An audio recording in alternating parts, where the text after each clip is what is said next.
Yeah, go ahead. Yeah, for those who may be tuning in for the first time out there, Brother Red Pill is with us this morning. Brother HERU ATTA. The brother has his Bachelor's of Science degree in Biology and Psychology from Tufts University, a JD from Northeastern University School of Law.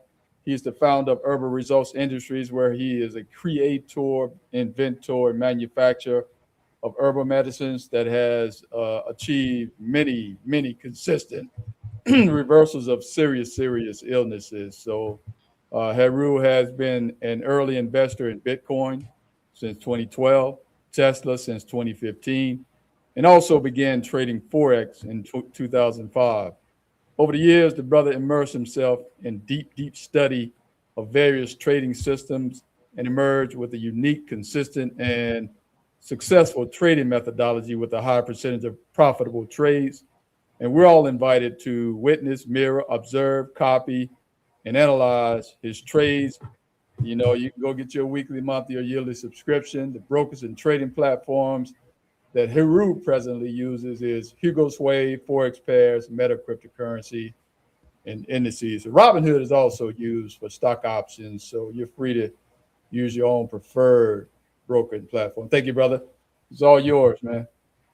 All right. Bless up, everyone. Bless up, Anthony. Bless up, Red Pill. How y'all brothers feeling this morning? Bless up. Peace, That's love, and light. feeling productive. Excellent. And as we have people tuning in, we always like to give a few minutes for people to tune in. But this should be we're going to do part 2 because Red Pill has to leave a little bit early. And Brother Anthony, how long do you have to be on today? Yeah, I can be on to the end today.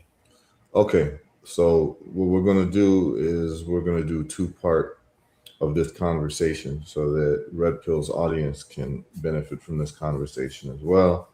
A lot of people have been asking me about the black box approach to solving our issues globally that I've discussed. And today I'm going to have 2 guests on, and it's going to be a very serious conversation. What I want to do is I want to take a moment and I want to share the call-in link in case people want to call in and be part of this robust conversation.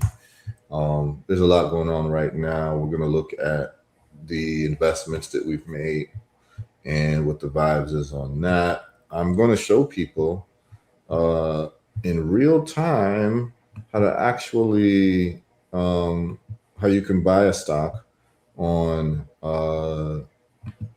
mystocks.africa, and I'll show you how the stock that I'm in is doing with Clydestone, and it's doing very well. Anyone who's in Clydestone right now, you've made some money in the last week, 2 weeks. So we're going to look at that, and then we're going to look at some of the options plays that I took. Let me see. Call in here. I'm just putting that on the Facebook, and I'm going to put it on my YouTube for those who want to call in. And Brother Anthony, can you state the call-in number as well for Sankofa Radio?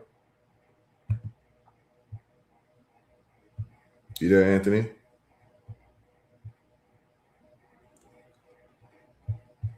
I don't know if you could hear me, Anthony. Yeah, I stepped away, my brother. But say it one more time. Yeah, could you just state in what the call-in phone number is for those people who would like to interact? It's a pleasure doing that. 205-417-7552. For those who did like I did, stepping away, it's 205-417-7552. Okay, excellent. And I have just pinned the comment for you all that are interested in calling in on my Facebook, my personal Facebook, the HERU OFORI ATTA Facebook. It's there, so people can actually call in. I'm going to do it to my YouTube channel as well, and then we're going to get started, y'all. Today should be very interesting, very interesting, and I'm going to talk about really the black box, and we're going to cover some of these trades as well. So let me I just want to do a little housekeeping real quick and give you all the links to call into the show. All right, we are gonna go. We are gonna go into the topics. Everyone, just give me a quick 30 seconds. I'm just doing some housekeeping right now. Let's see. Sure, it says what it is. All right. All right. While you do that housekeeping, Brother Red Pill, what events, man, you got going on this weekend? You got anything going on? Brother Red Pill may have stepped away as well. Yeah, he may have stepped I've away. been preparing myself for this Invest Fest. So the campaign has been the road to Invest Fest, which is the first weekend of August, the 8th to the 10th. Yesterday, we actually had Proclamation Day. Me and Blue Pill, along with a sister by the name of America Sutton and a brother by the name of Genius, we have a Proclamation Day in Atlanta, Georgia, South Fulton. And I'm in New York, though. I wasn't able to celebrate it out there, but I did celebrate in spirit. And brother Blue Pill and Sister America, they were able to put some festivities on and whatnot. So shout out to the A, shout out to South Fulton, shout out to our Proclamation Day. But I'm out here in New York City, just getting everything together for this Invest Fest, bringing all of the troops together. You know, we are going to be demonstrating a high level of technological, I would say technological warfare, because that's where we are right now. You know, we up against a lot of opposition and whatnot to get our people on board and on deck with this technology and to, just carve our way into this industry, this multi-trillion-dollar industry. So that's what this appearance at the Invest Fest is going to be circled around. Yeah, is it too late to register for the Invest Fest, and will it be virtual? As vendors, I think it may be sold out. I'm not 100% sure, but as it's not too late to register for the Invest Fest as just to come as somebody who's gonna support and be there to tap into all of the information.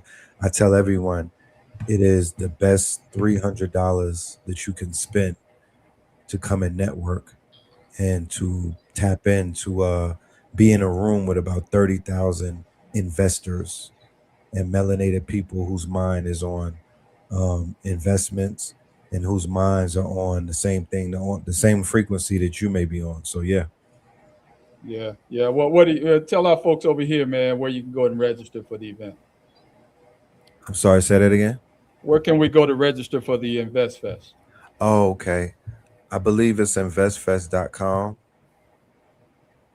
Okay. I'll do a double check on it, but I do believe that they have it up as investfest.com. All right. Appreciate you, man. All right, great. And we're happy to know that people are excited about things like Invest Fest. And I'm glad that initiative is being done so that investing becomes something quite normal and common in our communities. And all basically, I thought about investing. You're like this, Red Pill. I thought about investing. You know what investing is like? Because what you're doing is you're making money in your sleep, right? You're putting your money to work for you. So in a sense, think about this, Red Pill. Investing is almost like you have your own AI agent that's going out working for you. Yes. Think about that, right? We have these concepts of these AI agents and this future concept of robots that'll do housework for you and do these things. Basically, it's increasing your productivity, right? So when we talk about money, people are working jobs not because they love their jobs. 99% of people are working jobs just to make money. So imagine if you had 4 versions of you with different jobs, right? Yep. And that income was coming to you. Well, that's what investing has been for the last thousands of years. Is that is basically your own agent, your own AI agent that you've deployed into the field that's bringing you back money, right? That's what investing Interesting is. perspective. Yeah, that's Yeah. really what investing is. It's like having an AI agent that literally is bringing you back money while you're sleeping and resting. And so investing is very important. How can you compete with someone who's got 6 AI agents out there getting money? Right? And so Yeah. we've been non-competitive as a people worldwide because we haven't been really hipped on this thing called investing. Investing principles should be taught from grade school, but it's not, and there's a reason why it's not taught, because the powers that be want us to work 100 times as hard just to make a dollar compared to other people who know about investing who are working 100 times as less, right? And what do I mean by that in real numbers? We've done the dollar cost averaging calculator. So imagine you make $50,000 a year. And remember, my whole mathematical principle is that you should take 20% of what you make and invest it. So that means that you'd be investing $10,000 a year. Well, if that $10,000 10x's, right? That's $100,000. Well, typically it would have taken you 2 years to bring in $100,000. So what happens when you're getting another $100,000 through investing and not through selling your time or your labor? So essentially, investing is putting different versions of you out into the world and bringing back a bag of money, right? This is very important. You won't be able to compete with somebody who has 5 different robots of themselves earning income. Well, this is what investing really is. Okay.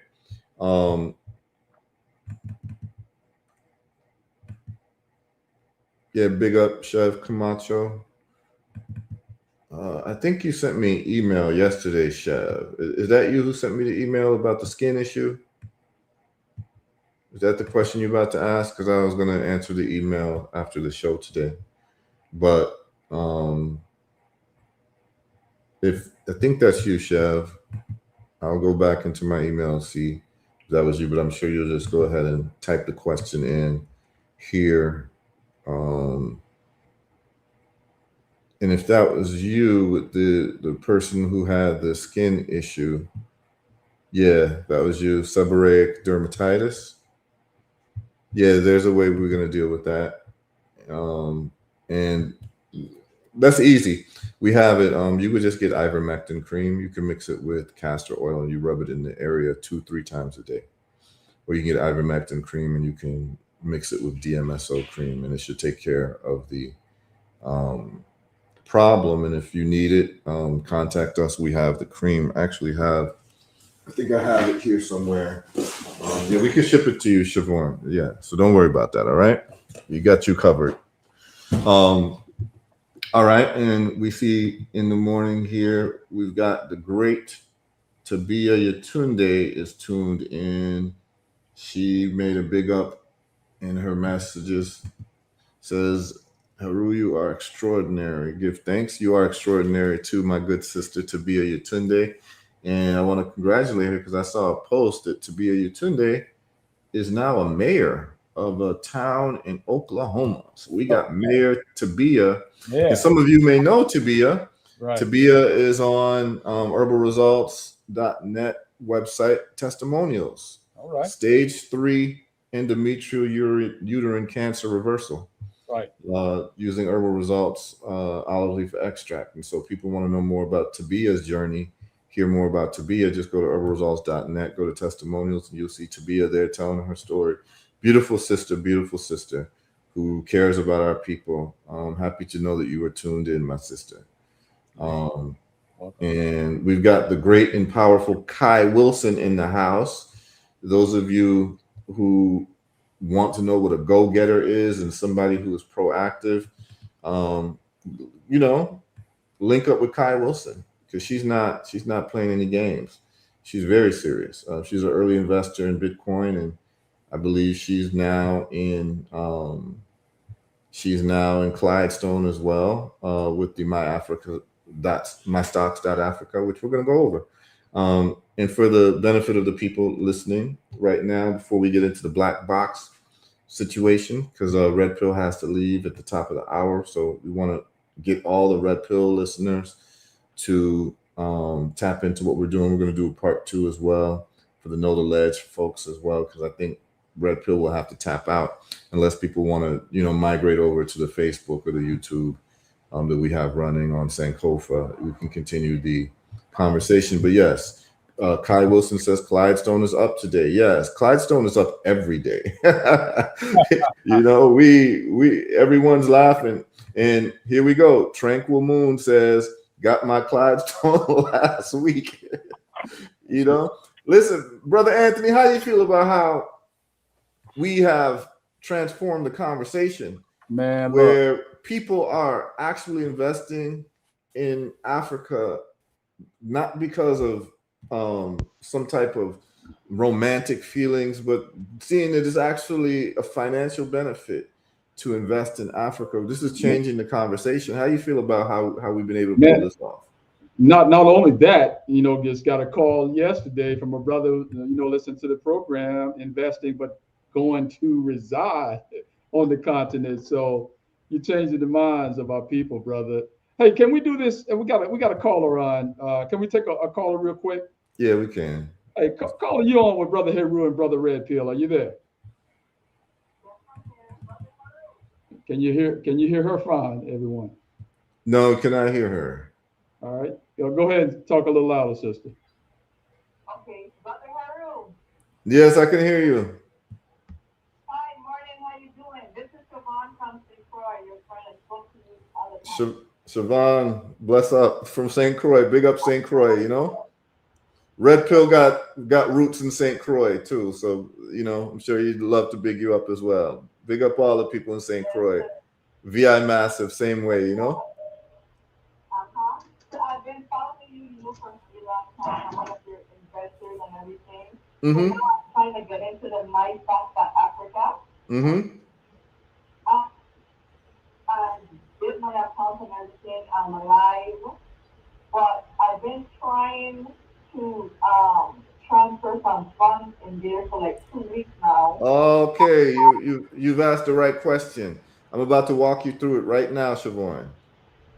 I'm about to walk the audience through putting money in your account and buying the stock live right now. Okay, because I know that you did that 2 weeks ago through Web3 and the crypto and crypto.com. And I tried that and it keeps telling me that my code cannot be recognized. So I'm Okay, don't worry. I'm gonna walk you through it right now, okay?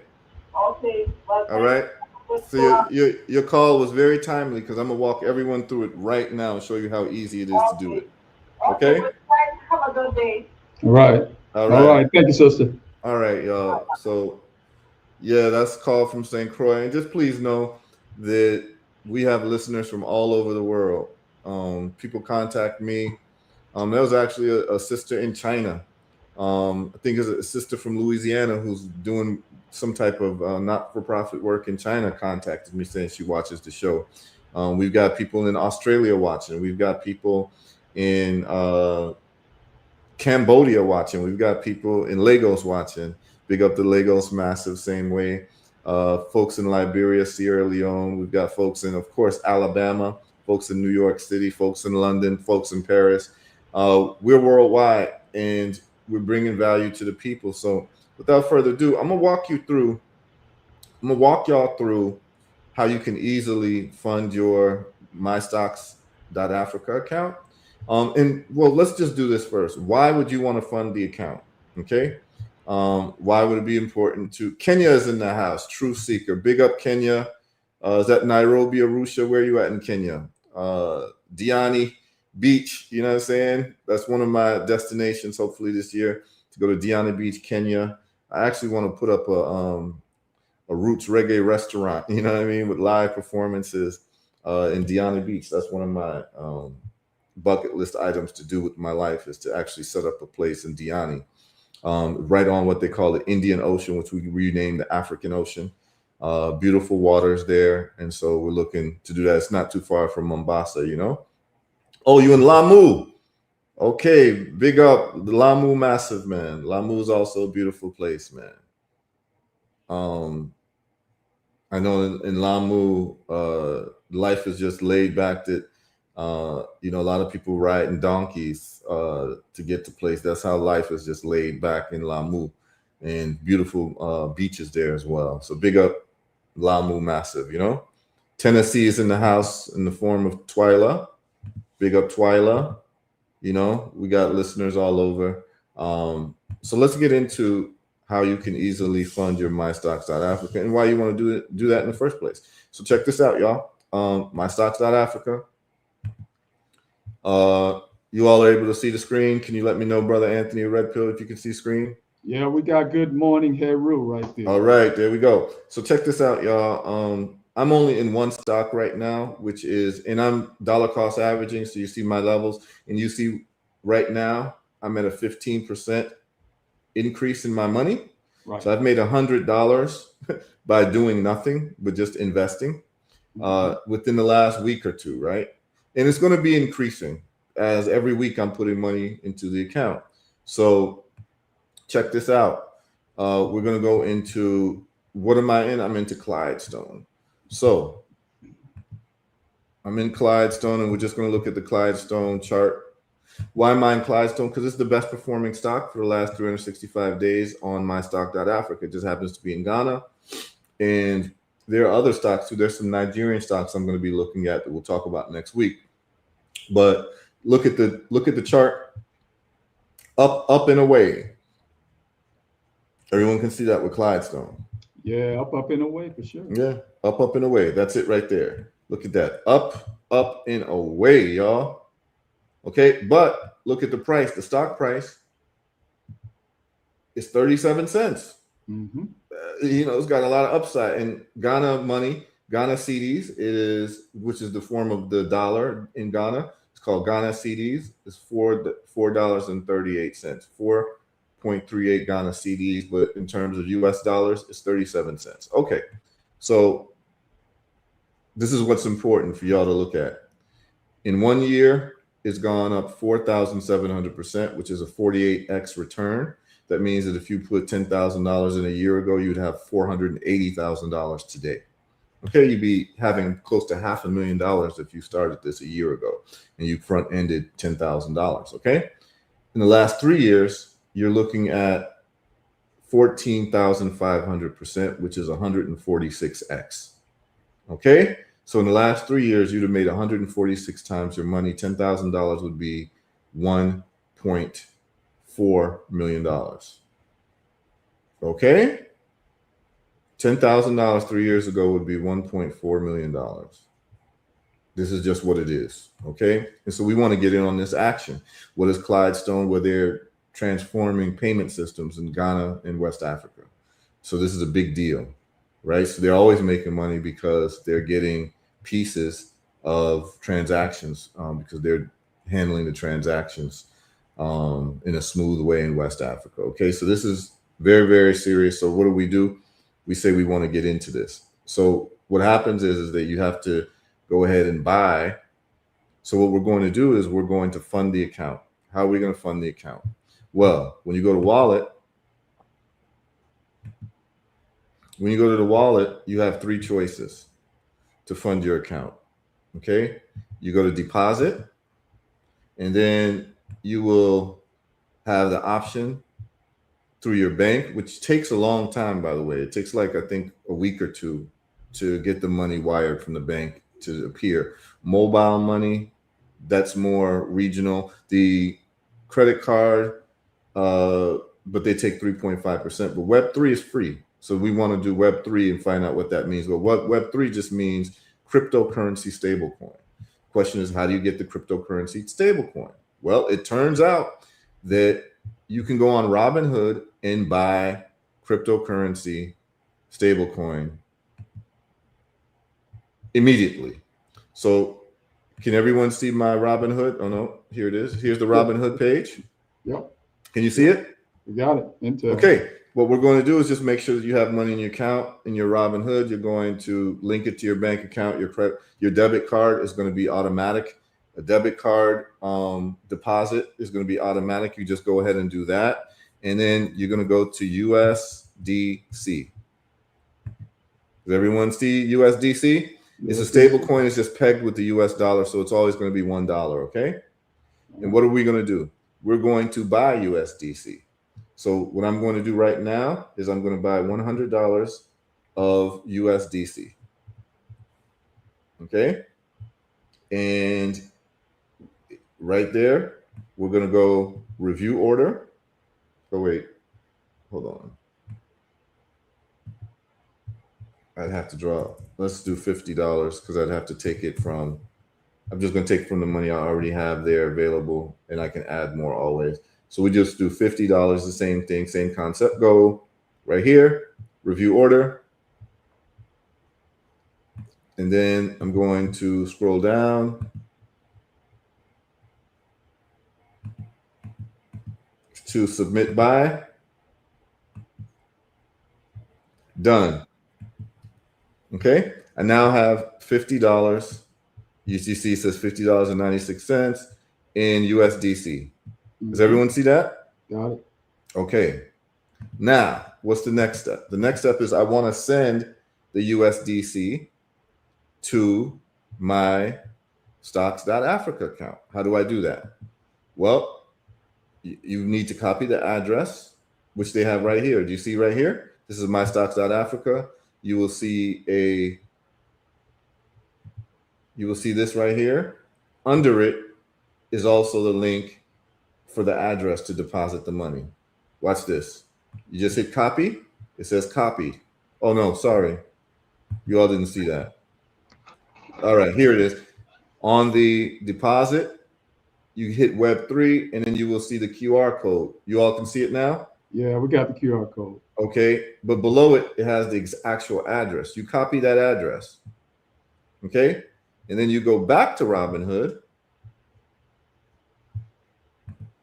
because you have the money now. It says $50. And then you're going to hit this arrow here from Robinhood, and we're going to go send and receive. Do you see that? It says send and receive. Yep. Yep. Okay, and I'm going to make it a little bit bigger so people can see better. All right. You're going to hit send and receive, and then use right here is the send and receive. Right there. Yes, it was on market order, but you're going to click send and receive. And then you're going to, on that send and receive, I'm going to make this a little bit smaller so we can see it. And you see where it says amount, we're going to do 50. And we're going to do send to, and we're going to paste the address that we copied.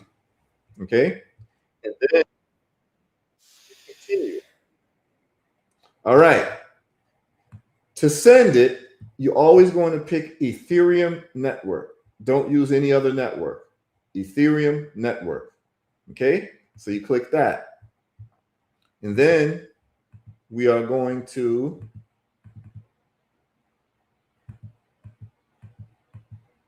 hit review. Protect yourself. Yes. Accept and continue. And then we're going to hit submit. You click that. Do you see where it says submit? I know it's a little small, but you all can see it. That green button, submit, submit. Okay. And it has sent me a notification on my app just confirming that I am trying to make this transaction. And I got it on my phone and I'm going to click yes, it's me. Okay. It says we recognize this device. It is now sending the money. Now, what's going to happen is I will go here to my stocks.africa and it will give me an update on the transaction. So what we'll go is we go to dashboard, and it's going to tell me, you see where it says cash here? It says 33 cents invested, $767. I'll get an update here.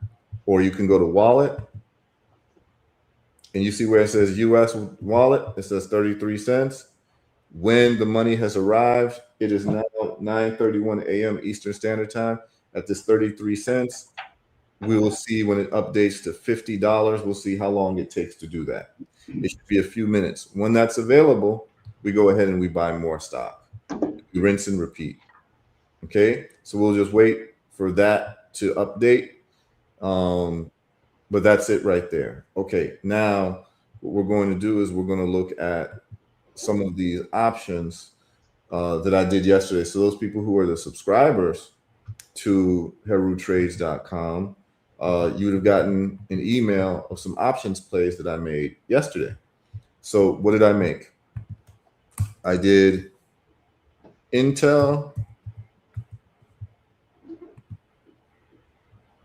and we're going to share this tab here, and we're going to go to the chart.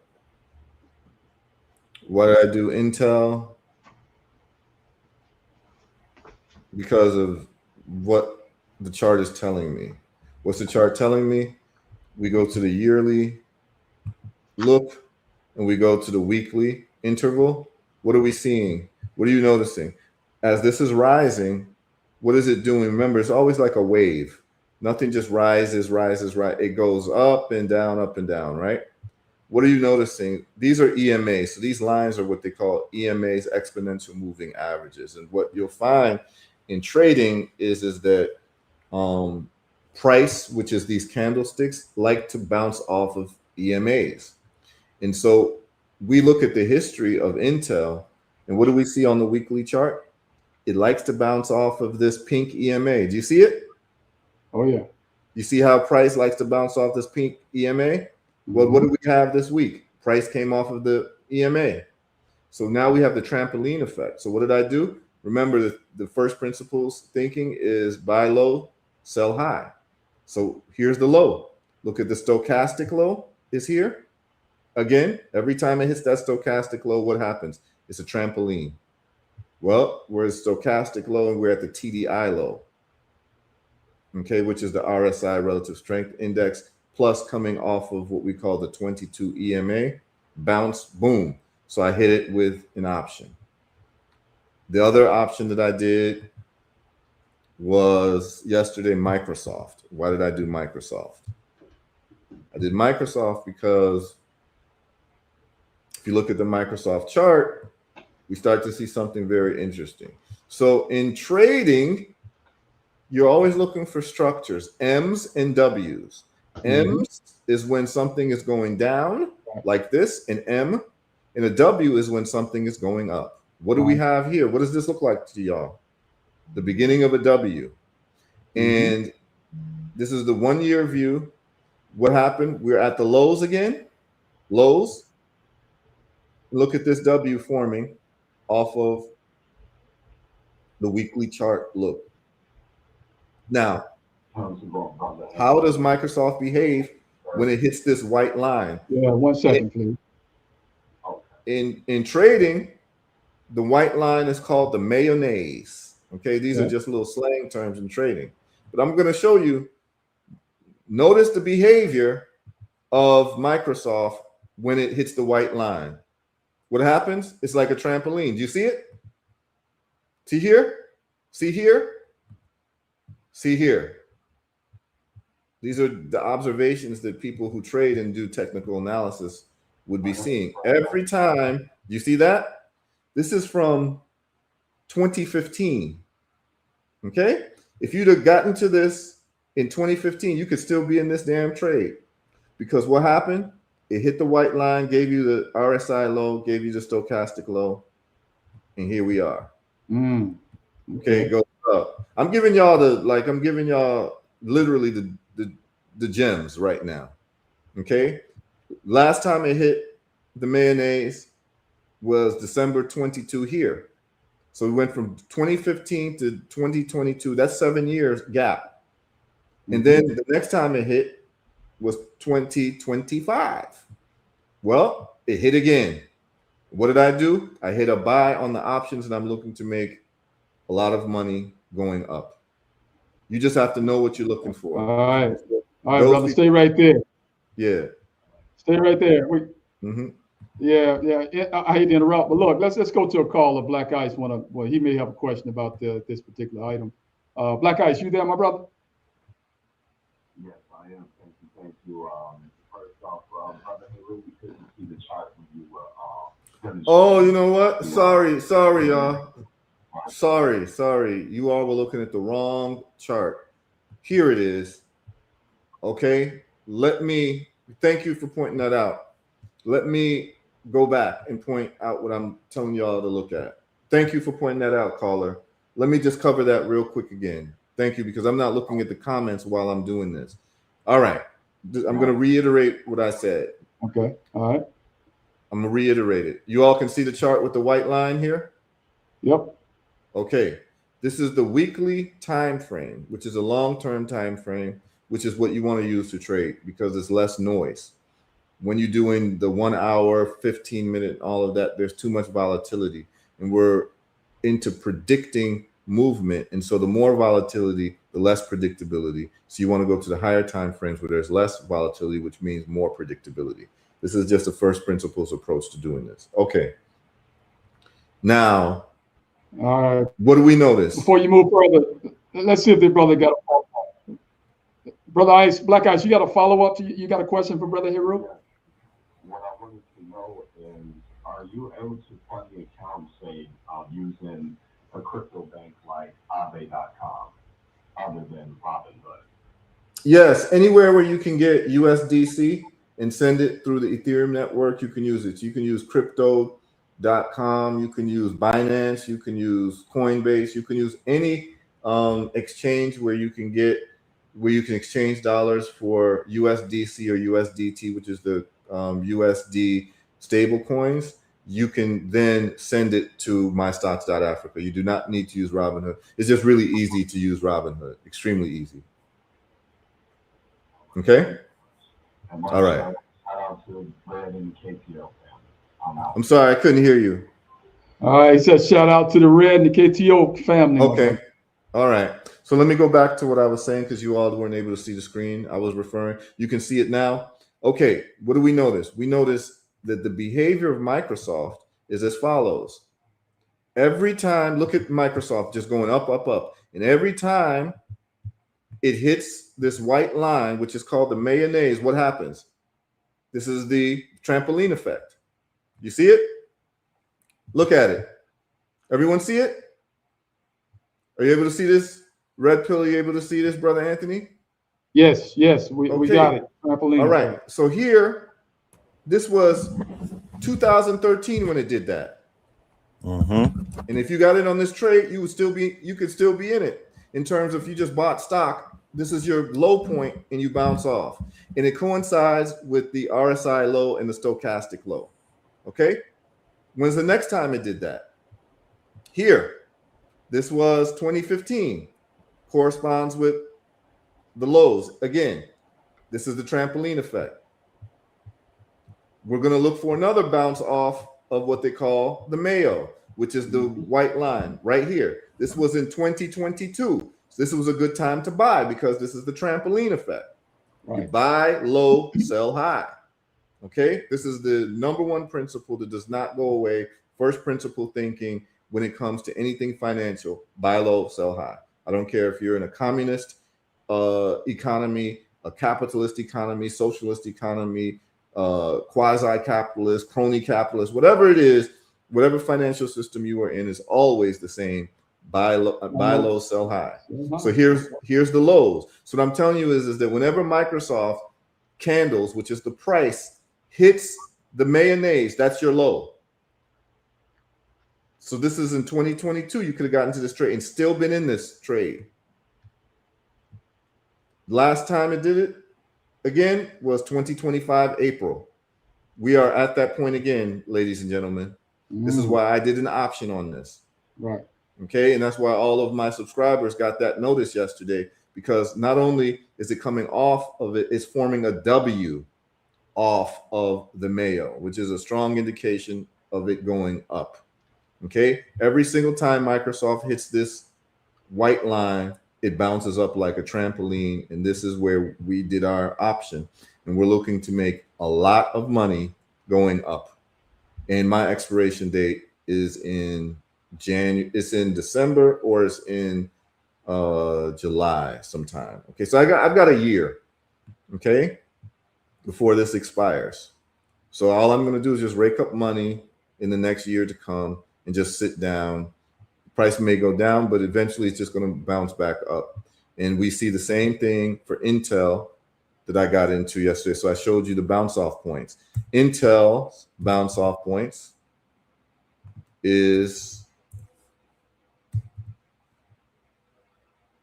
what I showed you all, the pink line, which is known as the 22. I think we have our callers coming in as we go to the black box. But I want to show you all these investments and what it's looking like, okay? And why I do what I do and what my approach is. Look what happened. Every single time Intel hits this pink line, which is the 22 EMA, that is your bounce off point. One time was September 15, 2025. Another time was November 17, 2025. Another time was here, March 30th, recently this year. And then now we're on that pink line again. And then you see this green going up, which is showing that this is literally the trampoline effect. So I got into an option, and we're looking to make money this way. Okay. And you see the lows here. All right. So that's how I do what I do. Now, let's go to mystocks.africa. Share this tab instead. What do you all see? The $50 has arrived in my wallet. Can you all see this? Yes, sir. Okay. Now that the $50 is in my wallet, we are going to go to Clydestone. And we are going to buy $50 worth of Clydestone stock. So you go to Clydestone, scroll down, and it's going to say buy. And what do I want? I want 100% of whatever I have available, which is that $50, okay? And so you just put in the amount of shares, and what it comes to, you could just put in 25% of what you've got, 50, 75, 100. I put in 100, so I just funded it with the $50, right? And, you know, I'll be doing a little bit more today, but this is just an example. So I hit buy.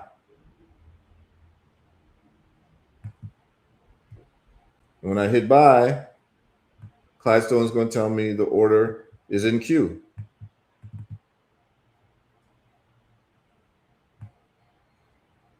Hold on 1 second. I'm having a problem with Clydestone and this buy button. But that's how it works. I don't know if Clydestone is if investments. All right, let's try it again. Clydestone, buy. Let's see. I think it went through. Yeah, it went through. It just didn't tell me it went through. Oh no, there it is. 100%. You hit the buy, and then it'll execute the order, and then that's it, y'all. Let's try something. Maybe this. Yeah. Right now, the buy button is frozen. We'll give it a few more minutes. Okay, buy shares. That's it there. Maybe I can hit that one. Let's go 100% again. I usually would hit that button, but let's do that. Buy. Okay, there we go. You see that? Mm-hmm. Yep. Okay, we're going to shrink that a little bit. Execute buy. And that's it. It says order queued. I just bought 132 shares of Clydestone for $50. Okay? Right. All right. And that's it. And then it just adds up. And then you start looking at your portfolio. And this is what the portfolio looks like. Okay. It tells you how much is invested. I invested $666 and I'm at $767. So I've made $100 profit in the last week. Okay? Doing nothing. Mm-hmm. Okay? And this is what we're going to keep doing. All right? So I've made 15% on my money in 1 week or 2 weeks. Compare that to Bank of America, where you're making 0.01% of your money. Okay? In 1 year. So in 2 weeks, you've seen me make 15% on my money. Okay? So this is very important that you all saw that. Okay, now let's get into our conversation, because we've got some very serious brothers on right now. We've got Amobi. We're going to add Amobi, and we're going to add Brother Ken Eccles. We've got Brother Ken Eccles on. Now, why I got these brothers on? All right, Brother Amobi, Brother Ken. Ken, how are you? I'm great, brother. Greetings. How you doing? All right. Brother Amobi. All right. We got the mad scientists in the house. Both of them. The mad scientist without hair and the mad scientist with hair. I said, I gain on, you know what? Let me just lay down. Yeah. No, that's good, man. So here's what we're doing, y'all. We're gonna have this conversation about the black box, and this is why I have these two gentlemen on. These two gentlemen are some of the smartest human beings that I know, and they're engineers. Okay, and we're gonna get into their profile and why do I have engineers on. All right, what you should know is that China's rise was due to engineers. The people who run China, in terms of the presidents of China for the last couple decades, and the people who are the politicians of China, are all engineers. Okay, and that's why China looks like how it does and how it's been able to become a superpower. Most of us tuned in are old enough to remember when Chinese goods were you bought Chinese goods, you always assumed that they were inferior and they were going to break down, right? That was nothing short than 30 years ago. Well, in 2026, China is the center for manufacturing in the world, and your iPhones are manufactured in China. Chinese manufacturing, engineering, technology is seen as the standard for the world. And basically what they were doing is they were at the scrimmage stage. They were basically saying, we're going to have to become a serious nation of people because the Chinese never forgot about the Opium Wars.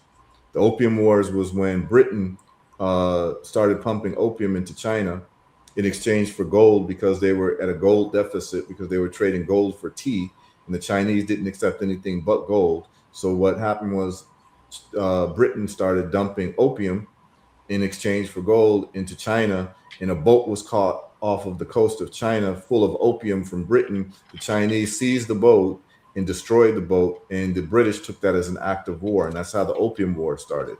Well, what did that result in? The British actually winning and taking over the port of Hong Kong, where the British control Hong Kong for 100 years. In the time they control Hong Kong for 100 years, it's created problems because the people of Hong Kong and China believe that they are different people than the people of China, because they have European first names and they've adopted Christianity, right? Because that's what the Europeans brought to them. And so the Chinese are having problems with the people of Hong Kong, who think that they're separate people, but they're Chinese people with just British first names, right? Sound familiar? So what happened was that the Chinese took stock and realized that, listen, how did we let a little island nation beat a big country like China? And what happened was that they realized that it was all about technological superiority. So technological superiority is what runs the day, y'all. And so what the Chinese decided to do is, we're going to become a technological superpower, so this can never happen to us again.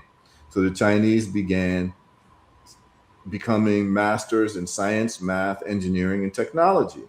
And this is where we are now, where the United States can't do to China what it can do to everyone else, right? Is because it's about technological superiority. Why is this conversation happening, and why are we talking about it? Well, in our history, when we look at our history, and because I've traveled all around the world and seen different places, where our people live. The only place I haven't been where there's a major black population is Brazil, right? Brazil is the second most populous country of black folks in the world, outside of the African continent, right?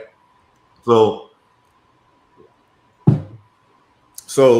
living in the Caribbean, living in Africa, living in America, you get to see what's going on everywhere we are. Where the world refers to us as black folks, we're going to use the term black people.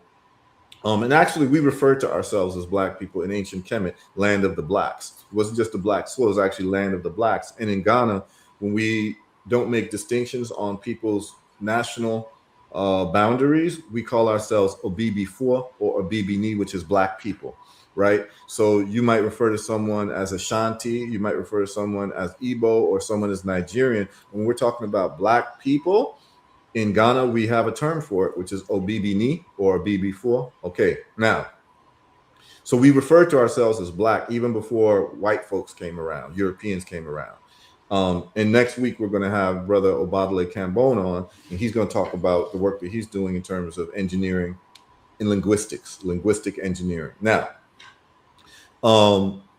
when I look at our condition worldwide, you have what you call the black box.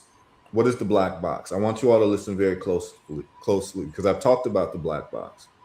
Well, the black box, this is using what we call first principles thinking to solve problems, right? I always talk about first principles thinking. We use first principles thinking for trading. We use first principles thinking for engineering problems. We use first principles thinking for financial problems, scientific problems. The reason why I've been able to have the success in cancer and the success in high blood pressure, diabetes, which y'all saw on Monday when someone called in with a diabetes reversal testimonial. The reason why we've been successful is because I'm using a first principles approach to health.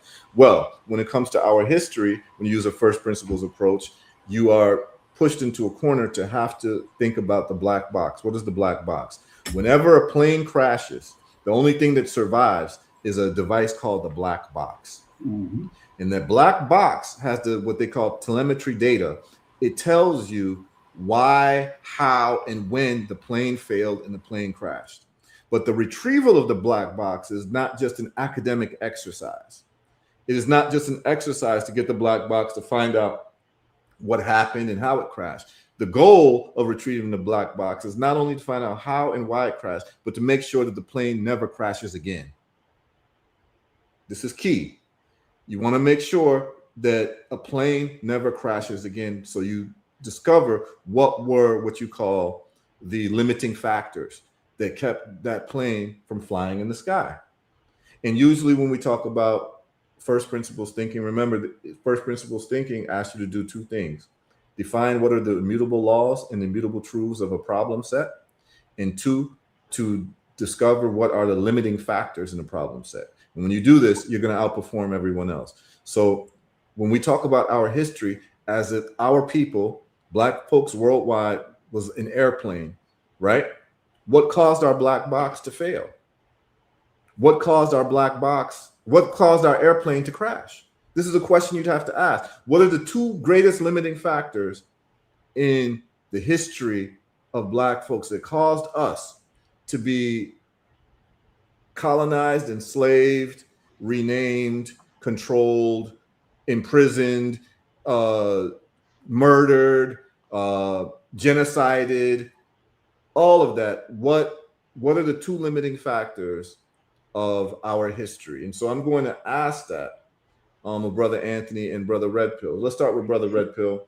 Brother Red Pill, if you were to identify two limiting factors for our people historically, in other words, what caused us to fall, our plane to crash, I'm talking about globally, what are the two things that you would say they are? I would say lack of resources.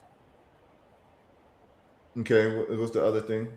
And I would say the purposeful, the system that was created and the structure that was created, it basically blocked us out of proper information. We were running on faulty systems, sort of like malware, based off of the falsehoods that were taught to us. That kind of like keeps us in this perpetual loop of confusion and dysfunction. Okay, so you're saying lack of resources and bad teaching, basically.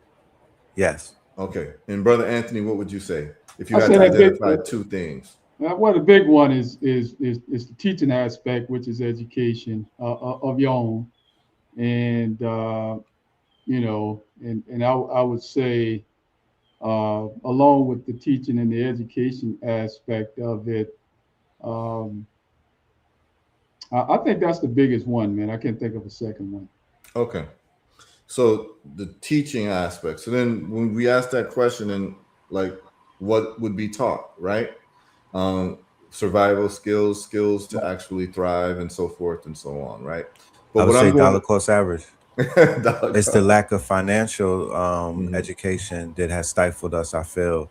And when we look further back, it seems as if some of our ancestors had that education because the moves that they were making with purchasing land, knowing how to cultivate land, we were dealing with stocks and things of that nature in the 1800s. But somehow, some way, that education stopped.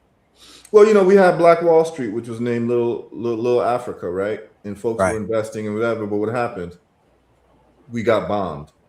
right. Okay, so listen. I want this happened with Move. Is in Philadelphia, we got bombed, right?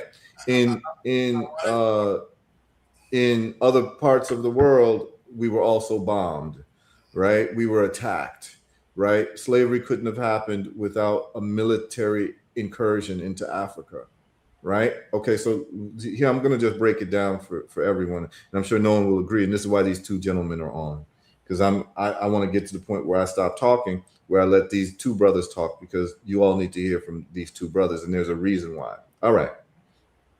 So when I look at the black box approach to, some people are saying, religion in an army, okay, we're going to have all types of people saying all different types of things, but notice this. When you ask this question of black folks who care, because there's some black folks who don't care. This is not the conversation for black folks who don't care. This is for those of us who actually care about our people globally, and we want to solve the problem, right? There's some of us who only care about a certain section of us, right? So there's some of us who may be in Ghana who only care about their particular ethnic group or their tribe, right? We've seen that go on in South Africa right now. I'm not talking about those people. I'm talking about the people who actually give a damn about us globally, right? Those are the Marcus Garveys, the Malcolm X's, those types of people who actually are looking for a global solution, because they know that this is a global problem. Everywhere you see black folks, the problem is really the same, right? Now, when I look at the black box of what caused us to crash, I'm going to state two things. And what's going to happen is that these two things are going to be the main umbrellas that we're working under. And I don't think any of you all would disagree with me, because everything that you stated is going to fall under one of these two things. Okay, so when I'm talking about the conquering, because remember, there's books that people should read. You should read Now Valley Contributions to Civilization by Anthony Browder. And you should read The Destruction of Black Civilization by Chancellor Williams. And you should read The Philosophies and Opinions of Marcus Garvey. Why? Because Now Valley Contributions to Civilization, Brother Anthony's holding it up. Yes. Now Valley Contributions to Civilization is telling us what we had when we were at our best, and when we were unmolested and unencumbered as a people, right? What we can build. We start building large edifices and employing serious forms of geometry, mathematics, to show how advanced we are. As a matter of fact, ancient Kemet is known as the greatest techno-complex civilization that existed. And it is the only group of people who has a field of study named after it. It's called Egyptology. Okay? Mm-hmm. Right. There is no Americology, there is no Europology, there's no Franceology, there's no Englishology, there's no Germanology. You have Egyptology. Why? Well, because we built on such a grand scale, and I say we because it's been proven that the ancient Egyptian, the Kemetic people, were black people through linguistic analysis, through the work of Cheikh Anta Diop, when he took the skin from the pharaohs and he had the leucoderm, melanoderm test, his UNESCO conference showing that the ancient Kemetic language is a Bantu language. I mean, he breaks it all down, okay? Theophilo Benga breaks it all down. We have the drawings on the walls of black folks, all that. Anyway, the question then would become, okay, this is what we contributed, but then how did we fall, right? How did we lose it? So Destruction of Black Civilization attempts to talk about it. And then Marcus Garvey's Philosophies and Opinions is a book that's talking about how we get it back, right? So now Valley Contribution to Civilization, what we had, Destruction of Black Civilization, how we lost it, and then Marcus Garvey is talking about how we get it back. All right, but here's the deal. When you look at a first principles approach, we distill everything down to its most common denominator, okay? So you don't have to waste time talking about other ancillary things. So when you distill it to its most common denominators, what the black box would tell you about us and what happened to us is two things, two deficiencies. One, when Europeans came to attack us, and please understand it wasn't always like this. With the Arabs and Europeans, you could read a book called The Cultural Unity of Black Africa by Sheikh Anta Diop, and he has a letter that the Pharaoh of Egypt wrote to the king of the Persians. And he says, basically, if you dare to think to invade us, you need to think twice, because he literally says this, until your Persian soldiers can pull a bow with the efficiency and the strength of the Nubian and the Kemetic soldiers, please do not dare to attack our lands, which is the lands of milk and honey, and also pray to your gods that we do not covet other lands. This is literally what the Pharaoh of Egypt told the king of Persia. What he was saying was that we're so advanced and we're so strong that don't even think about attacking our land, because we know that our land has been cultivated, that it's a very rich land, and you are coveting our land. We do not covet your land because we look at it as trash. We're happy here and we're not trying to invade other places, but if you dare to invade us, you're going to meet the bow. Okay?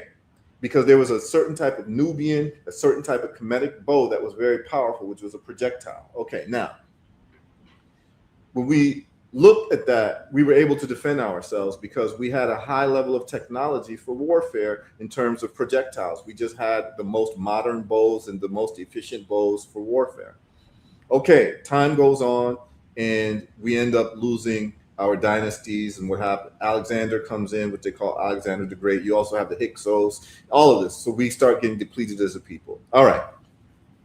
Then you have what they call the transatlantic slave trade, where Europeans are building forts and coming in, and they're getting other black, what they call, let's just use nations or tribes that have been fighting against each other, right, for centuries, to actually exploit that division. And so we start doing business with the Europeans, where there are certain ethnic groups, because of one ethnic group attacking them, starts to side with the Europeans and for protection, because the Europeans have guns. They have another form of a projectile that is more powerful and more efficient and more game-changing than the arrows and the spears that we have, the projectiles that we have in the form of a gun. But what happened was, we saw how powerful the gun was. We did not have in our cultural, spiritual system a solution that says that we are going to take these people's guns, their technology, and we're going to reverse engineer it, and we're going to improve upon it. But instead, what we did, and we have not been good to each other, okay? This is the thing. We have not been good to each other. And we still see it today. Whether you're in America and you see Crips and Bloods, or you see East Coast, West Coast, you see Yoruba and Igbo, you see Ashantis and other groups, whatever. And now you're seeing Zulus and Xhosas in South Africa. We haven't been good to each other, because in our cultural, spiritual frameworks, we did not have a spirituality that addresses the black box problem. So here's the point that I'm making before I have the brothers take the floor. The two biggest limitations for us in our history that caused the plane to crash is, one, lack of technological superiority over our enemies. Okay? Because it's their technology. The Europeans are not physically stronger than us. They're not braver than us. None of that. But they came in with better technology and they used it. The second limiting factor of Black history worldwide is a lack of unity. Okay? The lack of unity is so serious that they exploited it. And I'm talking about on the continent, there was a lack of unity. And then when you get to America, you get to Jamaica, you get to Haiti, there was lack of unity, because when you start looking at Nat Turner, Gabriel Prosser, you start looking at Denmark Vesey, their slave revolts, it failed because of a lack of unity, because you had certain Black folks who didn't feel like they wanted to belong to the other enslaved Black folks and went to massa. Okay? And this happened on the continent. So the treachery that we've had towards each other, the lack of unity that we've had towards each other, is not geographically specific. It is found everywhere where we are. We find distinctions amongst ourselves and we end up becoming weaker. The division makes us weaker. Whether you're divided because you're Yoruba versus Igbo, or you're divided Hausa versus whatever, this division has always been used by outsiders to capitalize on us. Now, is unity the only thing that's necessary? No.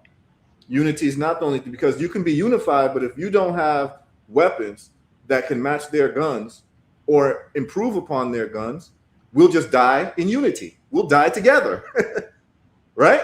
We'll just all die together because we have failed to get into the conversation and the tradition of where we used to be as a techno-complex civilization with the greatest technologies in the world. You couldn't build a pyramid if you didn't have the greatest technologies in the world. We've gotten away from that. We're not who we used to be, okay? So the point of the matter is that you can be unified, but if you don't have the technology and you're technologically weak, you will die together. You can have the technology, you could have had better guns than Europeans, but if we're not unified, we're gonna turn the guns on each other and kill each other.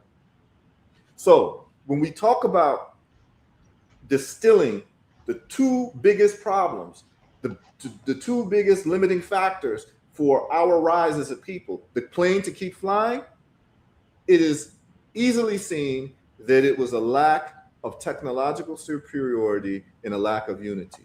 These two things. And therefore, it has to be solved for. There is no activity that Black folks are going to do that is going to move the needle in terms of our progress in the world, like how China made its progress in the world. It has to be done with those two things, because that's what the black box is telling us. It's telling us this is why our plane crashed. And not only this is why it crashed, this is why it keeps crashing. Because we keep engaging in those two behaviors that limited us. We keep engaging in separation and division. And remember, as a mathematical concept, division seeks to go to zero. Multiplication seeks to go to infinity. So on the scoreboard, we're scoring zero because we're always focused on division. Any way that we can divide ourselves, you can see it in the Willie Lynch letters. We want to divide ourselves by which plantations we were on. We want to divide ourselves by who colonized us. I remember when I was in college, there was a sister who was Haitian, and you know, she felt like Haitians were always made fun of and this and that. And her retort was, well, we Haitians, at least we were colonized by the French and not the British. So she thought that it was better to be colonized by the French. You see this type of foolish division? Oh, I was colonized by the French, so my colonizer was better than you. My enslaver was better than you. And this is what we had in terms of plantation politics. Oh, my master is better than your master, right?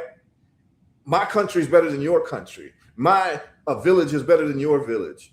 These are the conversations that we've been having with each other, which exacerbates the black box identification of those two things. Also, we've done everything from marching to protesting to even fighting. We've had skirmishes and fought and lost wars. We've lost battles in America. We've lost them in the Caribbean. We've lost them in the South America. We've lost battles on the continent because we have refused.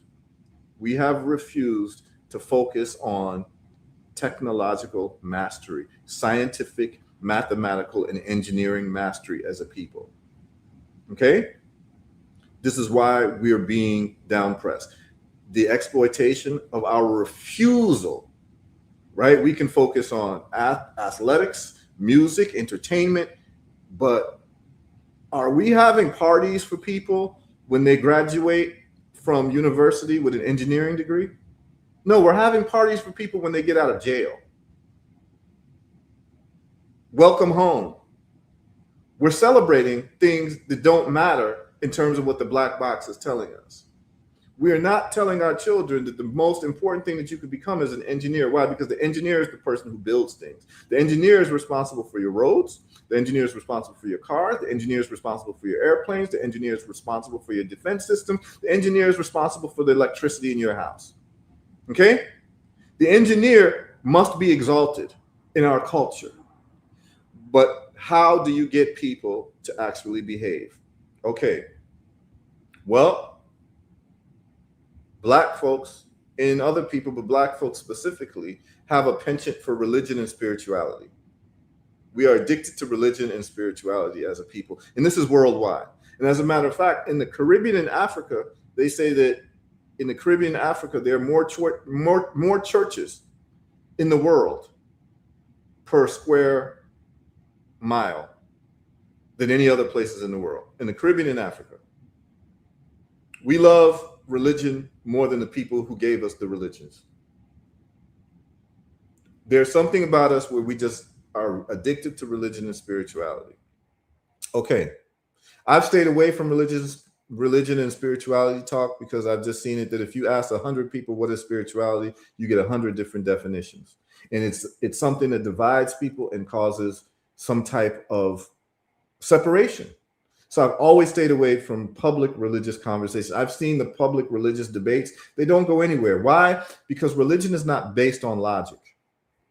It's based on emotion, right? And most people's adherence to the religion is just based on the religion that their colonizer or their enslaver gave them, right? So in terms of like, look at Africa, look at the Caribbean. If the white slave masters would have been Buddhist, we would be Buddhist and defend Buddhism. Right? It's just what it is. These are just facts. So the bottom line is this.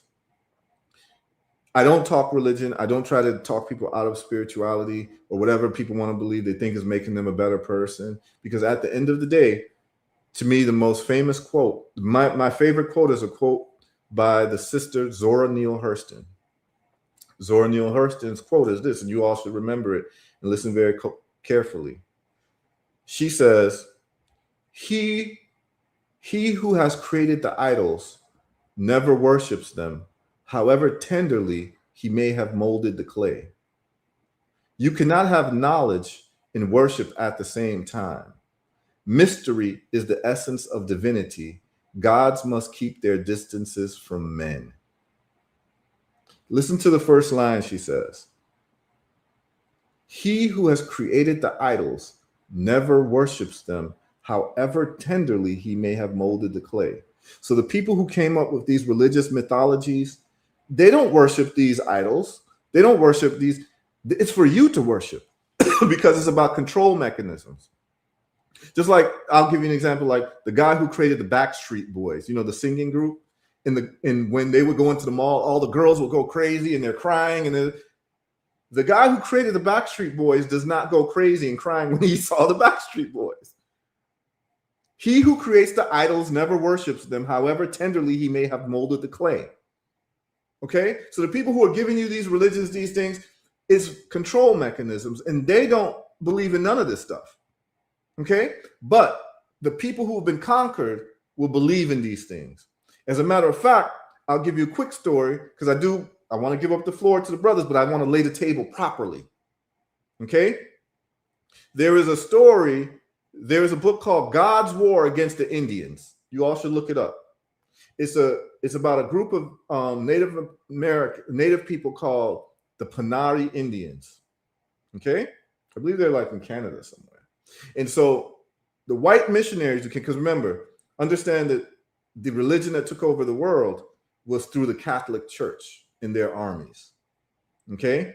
So the Catholic Church was responsible for the Crusades and the Spanish Inquisition and all of that, and always come with an army. And when these people came into Africa to invade us, the missionaries always came as part of the European armies. So it was never peaceful. Okay? Now, when they took the land from the Panari Indians, their whole goal was, we want to make sure that you become Christians. It never worked. The Panari Indians never accepted Christianity. Okay, I see some people are calling in. We're going to have a nice conversation. Okay, and what happened was, the reason why the Panari Indians could never accept Christianity, because in their language, there was no word for guilt. Listen to what I'm about to tell you. There was no word of concept of guilt. And it turns out that you can't sell Christianity to people if they don't feel guilty about Jesus dying for your sins. That's the hook, is that this great person made the sacrifice and died for you. So you're basically indebted to this person through guilt. And they could not get this concept to the Panari Indians, so they did not accept Christianity. Why is it important to have the people who you've conquered accept the religion that you want to give them? Well, the Catholic Church was engaged in one of the first COINTELPRO programs. What am I saying? Why am I saying that? Because in the Catholic Church, they have the concept of confession. So they teach you, thou shalt not kill. So anytime that they would conquer a people and they accept Christianity, they accept Catholicism, guess what happens to the people? They're taught, thou shalt not kill. So whenever you've got people next to you in your oppressed group that are looking to overtake the oppressor, guess what happens? You will always get snitches, because those people who accepted the religion are going to feel guilty that we're lining up to kill the slave master. So they will go run and tell the priest, who was an agent of the colonizer and of the enslavement, as part of their spiritual belief system. So you will go tell the priest, hey, these people are about to kill you all because you taught us thou shalt not kill as one of the 10 commandments, and I want to go to heaven. So I'm going to rat out our people because of the concept of confession. And so what does the priest do? The priest says, thank you, you're blessed, you're going to go to heaven. And the priest right away goes and tells the military officials of the Europeans, because they're just an agent of that. So it was actually a form of spying that made us volunteers. We would volunteer the information to the priest because we saw that what we're doing was against the religion that they taught us. So it was a form of control. And it was actually a very savvy system of getting people to self-report, to self-snitch. Okay, so the Panari Indians, guess what the Europeans did? They rewrote the Bible. This is real. They rewrote the Bible to say that Jesus was killed by the Panari Indians. Okay? And so when particularly the women read that, and they were taught that Jesus was killed by the Panari Indians, they all started crying. And they became Christian because they saw that they were the ones who killed this great person. And so to pay back for what they did, they became adherents of Christianity. And that's how the Panari Indians became Christians. They were given a different form of a Bible that changed the narrative, that said that they actually killed Jesus. And you all can look at it. It's called God's War Against the Indians. Okay? So this is why religion has been used as a tool against us. Now, we had our own mythological and spiritual systems, but our mythological, spiritual, and religious systems were not prepared for what was happening against us. And if you want to know what was happening against us, one of the greatest movies to watch is Apocalypto. Okay? Apocalypto talks about what happened to people in South America, the Mayans and the Aztecs, right? And it showed interfighting amongst indigenous people, where they were not being good to each other. They were slaving each other, torturing each other, and what have you. And at the end, the last scene of Apocalypto, the hunted becomes the hunter. And they start chasing each other, and they both end up on a cliff, staring at each other. But then they look out into the ocean, and they see the Spanish Armada ships. They got something for all their asses. And the movie ends that way. Perfect ending. Because while you're busy fighting against yourselves, there's someone about to come enslave all of you. And the best thing you could do is unite, and the best thing that you could do is reverse engineer whatever technology that these people are coming with. But they failed to do it. The infighting was able to be exploited. This is how Cortez took over the Aztecs in a very short amount of time with a very small amount of men. Okay, so what has happened is repeat, rinse and repeat. Okay, so until we as a people deal with this separation thing that we love to get into, right? This division and this little tribalism. You not black like me, or I'm black from this country, so you ain't shit, and this and that. You hear these conversations on all sides of the water. This is not something that's limited to one group of black folks. And even within a group of black folks, you've got people who can't even get together. So even the people who talk about delineation and this and that, delineation's not new, y'all. It happened on the continent between different African groups. Oh, you're Ashanti, I'm Evet, I'm Achim, this and that, blah, blah, blah, blah, blah. I'm better than you. And the Europeans exploited that. We're doing it now in South Africa. We're seeing it done in America with this whole, but it's just tribalism. And what it is the exercising of the two limiting factors, which is the continuation of division and the continuation of not paying attention to the thing, which is technological superiority. You will always lose whenever your enemy has better technology than you. Okay? And so what we're gonna say is, woe unto he who allows his enemies to have greater technology than himself. And this is the situation we've been in for about 1,000 years.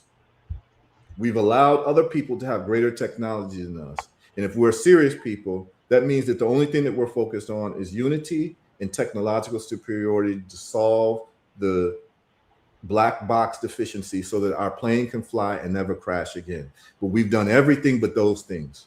We've talked about marching, protesting, going to United Nations, even fighting. We've talked about all these things, but we have not had a movement for us to regain technological superiority. All right, Okay. brother. All right, give me a minute to give you a quick rebuttal right quick before we have the experts come on. Yes. And elaborate on why I say proper education. And all you got to do is go back to ancestors. You look at ancestor Steve Biko, he said the greatest tools in the hands of the oppressor is the minds of the oppressed. El-Hajj Malik El-Shabazz, Owen Wall, and Malcolm X said, you got to be a fool to allow your oppressor to educate your children. And even the Catholic, the Jesuits said, you give us your children to the age of 6 or 7, we'll have them for life. And you go back and you read the work of ancestor Dr. Amos Wilson. He said, Wilson argued that the function of education and intelligence was to solve the problems, particularly to our people and nation, and to secure that people and nation's biological survival. So any philosophy of education or approach which fail to do so is inadequate, man. So I agree with everything you said, but you got to be properly educated. And you can't allow others to educate your people. Absolutely. And this is exactly what we're talking about. And so what controls people's behavior the most? Really, people's spiritual beliefs, right? When you look at what Elijah Muhammad did with the Nation of Islam, right? He cleaned people up, but he used this foundation of spirituality in a religious system. When we look at the Ashanti Kingdom has one thing that other kingdoms don't have in West Africa, and it's the golden stool. So the mythology of the golden stool is that it fell from the sky and it embodied the soul of the nation of the people. And so the Ashanti people are very serious about this golden stool, right? Whether it's true or not, just the belief in it is what determines behavior. Okay, so it's not whether it's true, is whether someone believes in that thing. So whether it be Jesus, Muhammad, whatever, a pink dragon in the sky, whether it's true or not, as long as you get people to believe in it, now you can capture their attention and then control behavior or get people to engage in desired behavior. Now, here's the deal.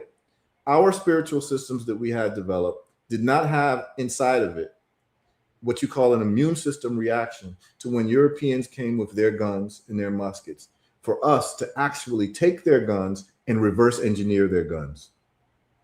Take them apart, use our blacksmiths who were smelting iron and different metals and making these bronze masks and all that. So we had blacksmiths, but taking their metallurgy work and reverse engineering these guns to actually make machine guns or howitzers in the 1700s, because if Africans would have had machine guns, we would have never been enslaved by Europeans, right? But what did we do? Here's what we did. We sold each other in exchange for guns, because we were at war with each other for so long that we wanted the upper hand with our neighbors, our neighbor black folks, and we sold each other out literally in exchange for guns. So what we did is we admitted that the guns were important, but what we also admitted was it was more important for us to sell each other for guns than it was for us to actually not sell each other, but look at the guns and deal with the reverse engineering of the guns. So we took what you call the quick way out, which is to sell each other out, which has created centuries and centuries of problems. We have not been good to each other. Okay. And we're paying the price for that right now, because we did not want to be engaged in the engineering that is necessary for any nation or any group of people to be dominant. So instead, we went to the trick bag of separation and tribalism. We exploited that in exchange for guns instead of using our minds to have technological prowess and say to ourselves, selling each other out is a sin. It is actually not even on the table. We're going to have to reverse engineer these guns. Okay? Now, if you don't have a spiritual system that addresses that, you're going to keep having these problems. So what I've done is I looked at our history and I've seen these deities. And I'm going to give you all a quick thing. So I used to have a girlfriend a long time ago, and we actually got together because she was a student. She used to study Malcolm X, and I was a big Malcolm X student as well. And so when we met, actually the first night we met, we spent the whole night talking about Malcolm X, right? This is a great sister, right? And so we started talking about religion, and she was brought up Christian. And so I'd given her my analysis of the Bible and Christianity and all of that. And at that point, she was like, oh, I never thought of this. I never thought of that. I never knew this. I never knew that. You know, I was able to show different Bible verses that were taken from Egyptian texts, you know, like the Psalms and Proverbs and all that. And so she was like, wow, I never knew all this. This is covered in Anthony Browder's book, by the way. Right. And so she looked at me and then she cried and she said, everything you're saying is right. Okay. I know it doesn't make logical sense for me to believe in a book that starts with a talking snake. Right? Okay. But then she cried. She said, what am I supposed to believe now? So what she showed me was you cannot remove something from people and leave a vacuum. You have to fill that vacuum. And our people, and as a matter of fact, in science, they say there's a worship gene in human beings. It's called the worship gene, where just human beings like to worship something, or at least acknowledge something greater than themselves. And you have to fill that void with different stories or different things or what have you. That's another conversation. The point of the matter is that we have to develop a spiritual system that answers the black box. Our people will not ever go away from religion or spirituality, but you have to provide a religion or spirituality that literally solves our problems, because the spirit needs the body. Listen very closely what I'm about to say to y'all. The spirit needs the body, because the spirit has to be attached to the body. But if the spirit has no body to attach to because the people are being killed and the people are being genocided, that spirit is left roaming, and it is left without being attached to the body. So the duty of all elders is to make sure that we have a continuity of the people so the spirit can actually attach to the body. This is a concept that a lot of people may not have heard, but this is what spirituality is about. So your spirituality must answer the question of how do you thrive as a people? Okay? So we have to have a spiritual system that addresses the black box of unity and the lack of technological mastery. Now, it turns out that when we look at our greatest techno-complex civilization, which was ancient Kemet, we had answers to that. We had deities. And one of the deities we had was Ptah. Ptah is known as the deity or the god of engineering, the creator god that was supposed to have molded the universe and molded mankind. And there are all types of stories about Ptah. You can look it up, Ptah. And then we have Aset, who's the wife of Osar, who gets killed by the evil twin brother Set, from which we get the word Satan. Okay? And when he kills Asar, he chops up his body parts and scatters it all around the world. Does that sound familiar in terms of the African black body politic that has been carved out and strewn all over the world? And what did Aset do? She is the first love story. As the wife of Asar, who was the first king, she went and retrieved all of the parts of his body and put the body back together. And when the body was put back together, his spirit came, and that is the first story of immaculate conception. The spirit came and impregnated her with a child, and this child was to be the savior, and that child was named HERU, and the Europeans called the name Horus. What did HERU do when he was reborn from immaculate conception? He instilled the way of his father and his ancestors to defeat his evil uncle Set. Okay? So what we have is the story of Aset, the great rememberer. She put all the members of his body back together, and she remembered in terms of memory. A lot of us have complete amnesia when it comes to our history from a global perspective. So you have to have a spirituality that addresses both technological advancement and unity. So what I've done is I've created a system called Ptah Aset. Okay? And Ptah Aset is a spiritual system that says that if you want to get closer to the mind of God and closer to the mind of the creator, it is the pursuit of scientific, mathematical, and engineering knowledge in the path of Ptah, the creator engineer God. And if you want to understand the creator better, you need to understand math and science. A lot of people look to understand the creator by looking at a book of mythology that you might call some type of religious book. But as far as I'm concerned, if you want to understand the mind of the creator, you grab a telescope and a microscope. Okay? Science has to be part of our spiritual identity.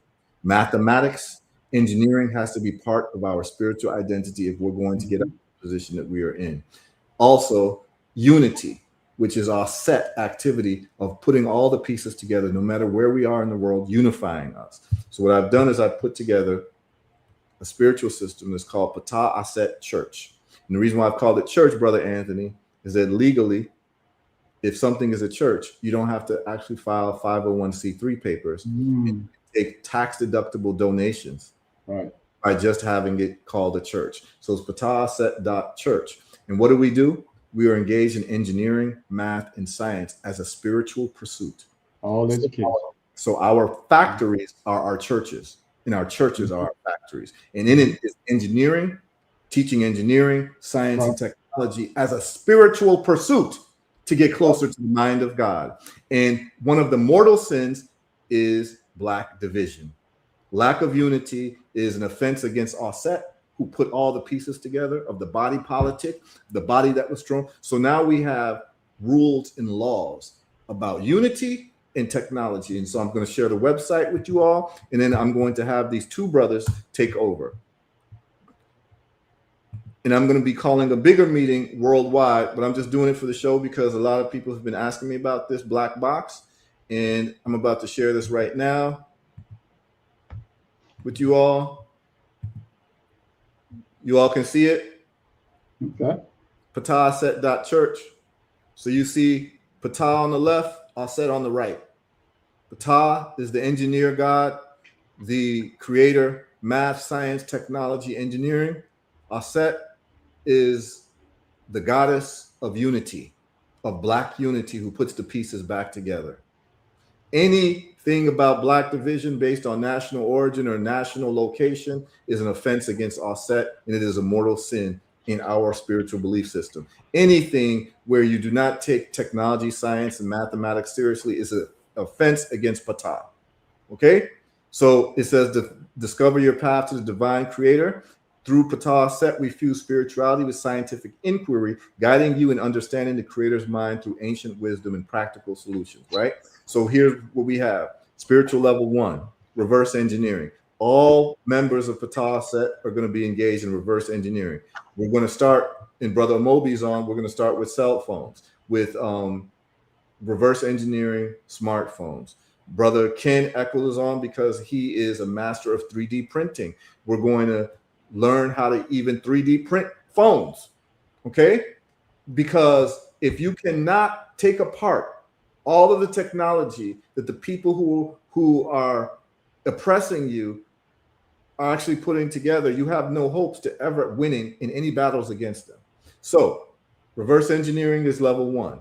Level 2, after you graduate, that spiritual level, you move to innovation and improvement of the technology that you have reverse engineered. Then number 3 is the mass manufacturing of that which you have innovated.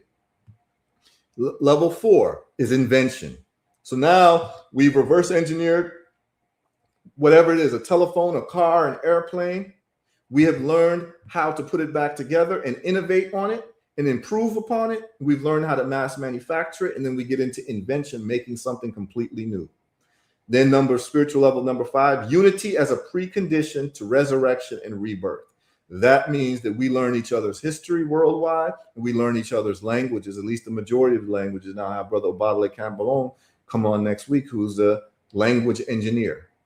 He speaks, this is a brother who was born in America. His family is from New York, moved to North Carolina. He moved to Ghana. He speaks the Ghanaian language better than I do, and I was born in Ghana. He speaks Twi. He's a professor of linguistics. He's also he was a computer engineer, and he has a bb2me.com, in which we'll talk about. But he speaks Yoruba fluently, Wolof fluently. He speaks Kiswahili fluently, Twi fluently, and he also speaks and writes Metu Neter, which is the ancient hieroglyphs. And so he'll be doing courses, which is basically our service sessions. So you go to church every Sunday and the pastor teaches and blah, blah, blah. Well, our sessions is our priests, who are our engineers. So our priests are the engineers and the engineers are the priests, are going to be doing spiritual sessions, which is teaching mathematics, science, and engineering as a spiritual pursuit. And then when you get to spiritual level 6,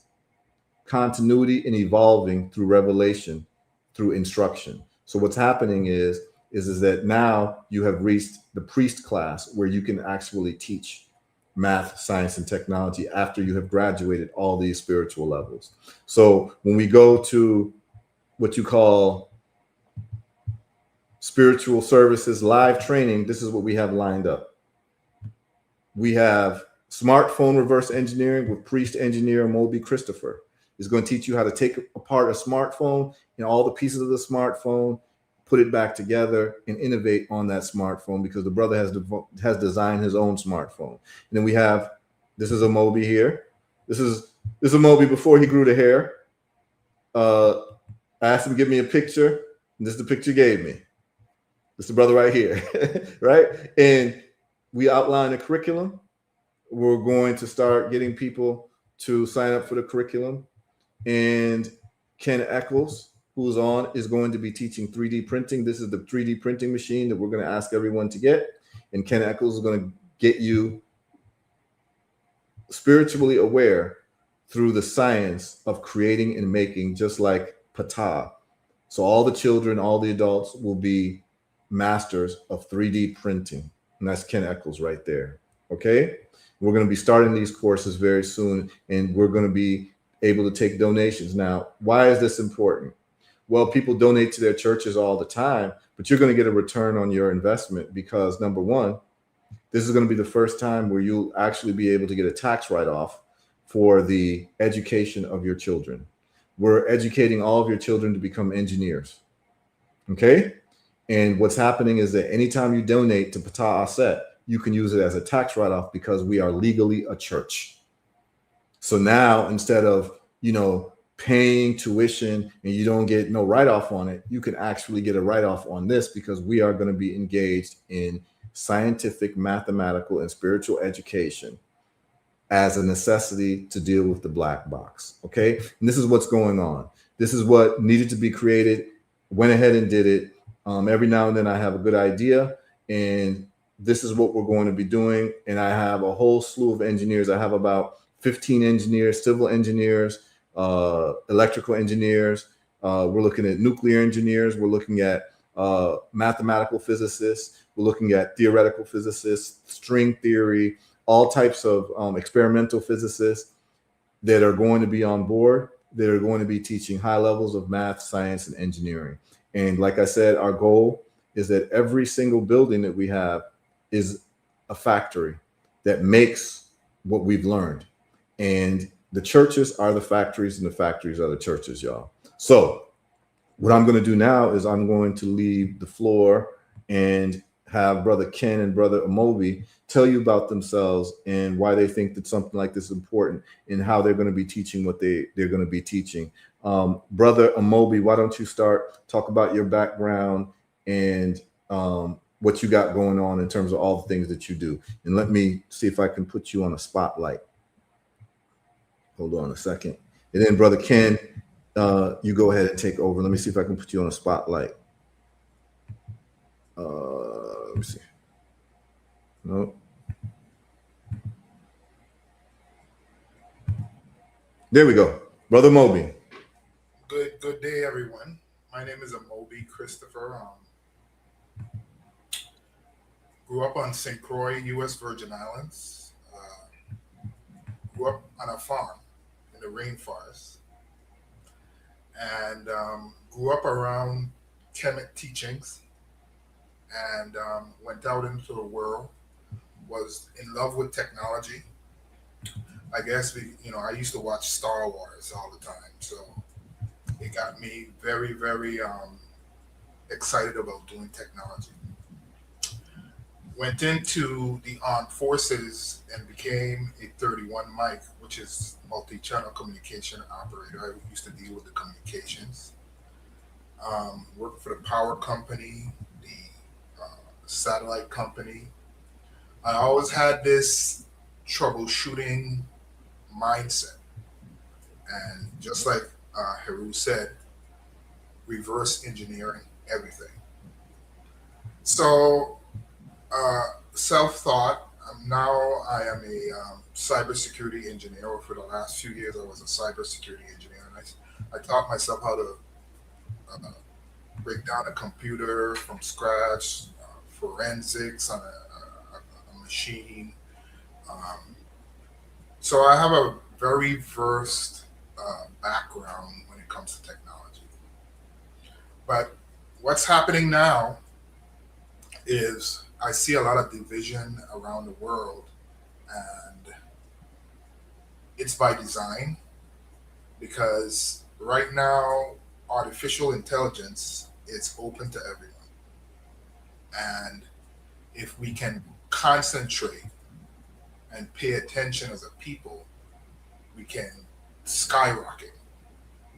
One other thing is about our history is right now the internals of the pyramid in Kemet are controlled by NASA.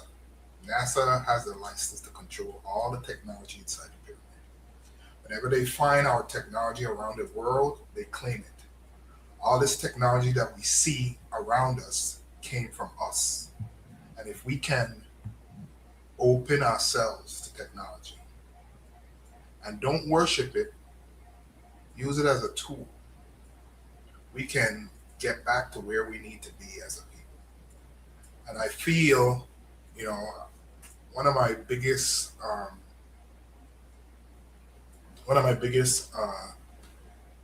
breakthroughs was, or in my background is, I was at the City of Atlanta and I was the senior cybersecurity engineer. I was working up in DC as a subcontractor for cybersecurity, and I created some what's called a security operations center. It's working right now in the Department of Commerce. And what I felt from my employers was, first of all, I gave them the idea. I watched the other engineers come through. I wasn't an engineer at the time. And I decided to do the technology for them. And once I got the technology done, they took the technology and they gave it to somebody else to present. Of course, it was a different color. So at that point, I was like, you know what, this is not going to be a fair thing. So I said, let me go to some place amongst my people. So I came to the city of Atlanta, and they had a cybersecurity attack. And if it wasn't for my, I'd alerted them like 3 months before it happened, and they ended up getting a ransomware attack where half the city was, under the ransomware, which it locks up all your computers. They couldn't get water to the citizens, so they shut down the whole city, or half of the city anyway. Cost them $20 million. So from there, I went out and started working on my own, and right now I am working as we speak on building our own AI. Mm-hmm. And I realized that we as a people now, we need to use this as a tool. A lot of times I talk to individuals in our community, and the minute I mention AI, they shun. You have to look at these things as tools. You don't have to worship them. Right. Like right now, in the last few days, ChatGPT, listen to this. They dropped the guardrails. This is the new one coming out. And they gave it a goal. Something having to do with software or something like that. The AI, it was supposed to be in a sandbox. The AI figured out its way to get out of the sandbox and attack an open source AI company, which is kind of fishy to me, but anyway, because that's where we can get all our stuff, without being chained to the man. So that's just an example, and I'm letting people know this is probably one of the last chances that we have as a people, because once this technology gets to a certain point, they're not going to even have to be in the motherland to control. They're going to control with these robotics, AI and stuff. So for the last 3 years, that's why you see my hair looks like this. I don't come out the house. I'm always in the lab. I've been designing a civilization. Okay? I've been reverse engineering every piece of their technology. And I have a plan, and I've met with HERU, and we want to work with our people to concentrate. You see, a lot of division is going on now. Everybody's fighting amongst each other. That's our tell sign. Yep. Keeping us confused, keeping us fighting between each other, between man versus woman, different tribes versus each other. All this time, they're working on this AI. Yep. Okay. The crypto is a other avenue that we can take. Okay, to keep separate from them. So HERU talked about the black box. We need to understand that all of us have a black box right now. Whenever you get in trouble, whenever you see there's revolution, what did they do? They shut that black box off. Okay? So we need to master that black box, and that is the smartphone. Yeah, another black box, the smartphone. So what I want you to do is, well, let me just go on what you said, because I want to show people this, what's going on in China right now with the robotics. I want y'all to see this, and then we're going to continue with Omobi, and then we're going to pass the mic to Ken. Does everyone see this? Are you all able to see this? I can see it, sir. Yeah, we can see it. You see the UFC ring? UFC ring is what we're looking at. Okay, they have robots fighting mixed martial arts in China. Look.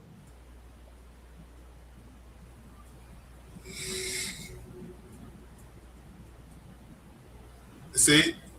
Look at that. Okay. So once this AI gets good enough, you can see they ain't good enough yet, but it's almost there. Once this AI gets good enough, they're gonna invade other countries with this stuff. Mm-hmm. That's that's their nature. Right. You know, so the black box now, the smartphone. Yes. I'm going to, first of all, whenever you see there's revolution, the first thing they do is shut that off. So we want to be, as a people, be able to, whenever they shut that off, we got our own stuff. Right. Communication systems. That's right. Yes, communication is the key. You know, Mhm. so the other thing is I've created a cell phone. Do you want to share the images of what you've created? Some of the things you've created? I didn't really create. Let me see if I can pull up a picture real quick. Yeah, if you could pull up a picture, you're able to share it. Just go to the plus button at the bottom. Okay. I have it in Chat GPT, one of the parts here. Hold on. And I know you sent me some images. Maybe I'll be able to share it. Yeah. But what I want to do is I'm offering a class, you know, to reverse engineering the smartphone, so we can be able to keep ourselves safe when we're ready to do this revolution. You know, they don't have any control of anything, you know, our communication. It's like they offer the technology to us as a people or anyone around the world, but it's a form of control. That's right. You know, so every time they don't like what you're doing, Yep. Yeah, they can shut you off. Shut it off. That's right. But Shut it down. also, what is important is that we cannot be consumers. We Right. cannot just be relegated to being consumers. We're using these technologies and we're not learning how to actually create the technologies or take it apart. And that puts us at a huge disadvantage. Right. Now, what Amobi did was he shared with me a smartphone that he's developing, and he showed me a picture of what it looks like. So he's designed I it got so already. much.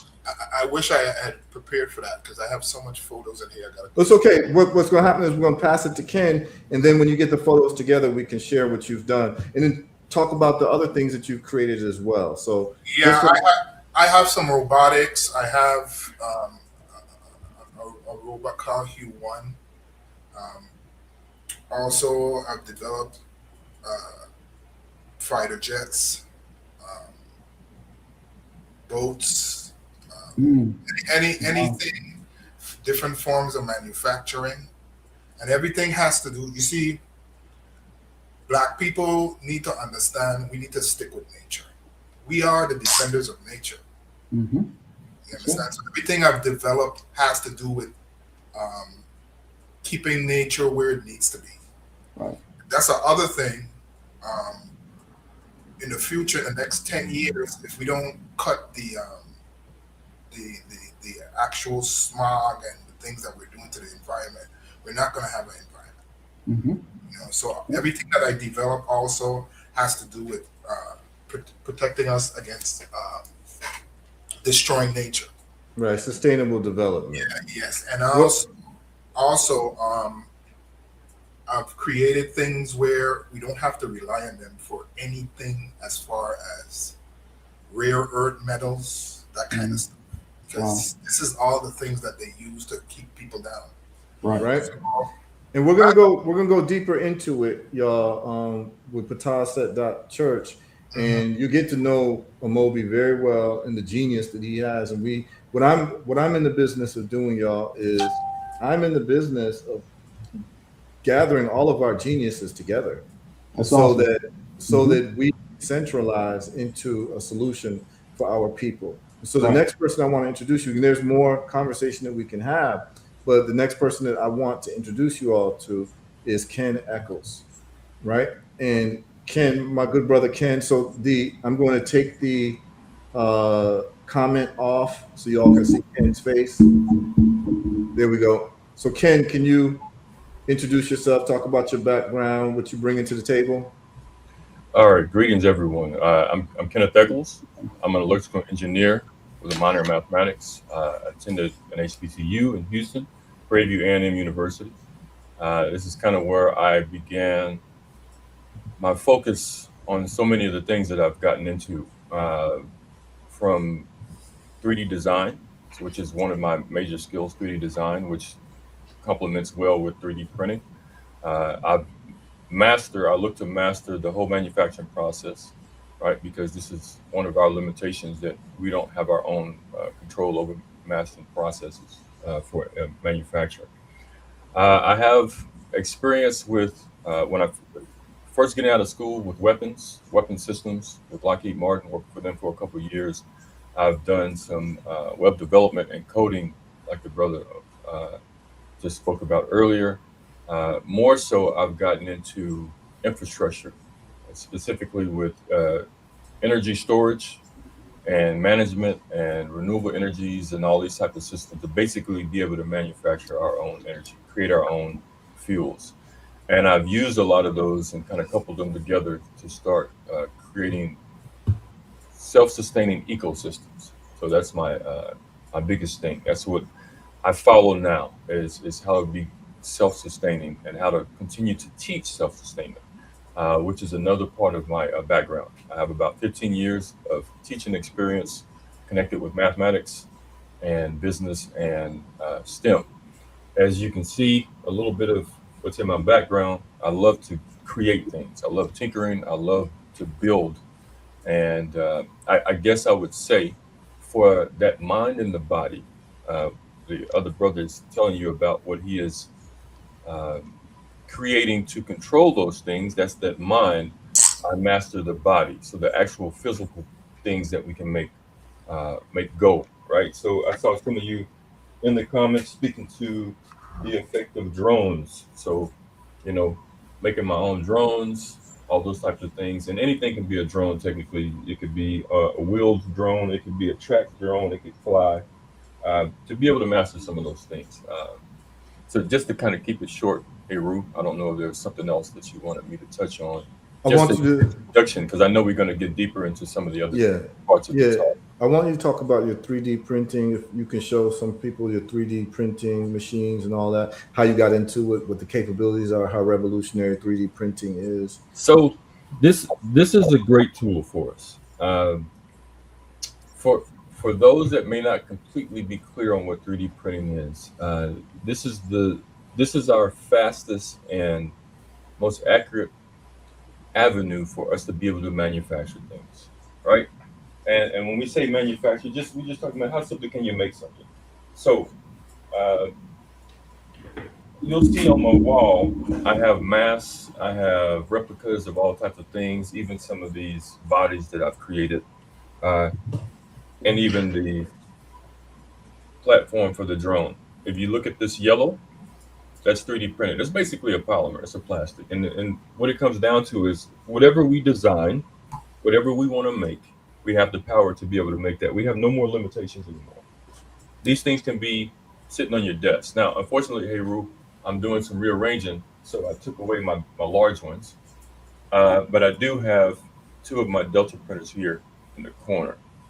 Simple 3D printers and basic machines that allow you to create literally anything you can come up with. If you've lost a cap for a cover on something, you can go in and you can design, and I can teach you how to design those caps and remake those caps that you've lost. If you need a cover for something, if you need a tool for something, the sky's the limit.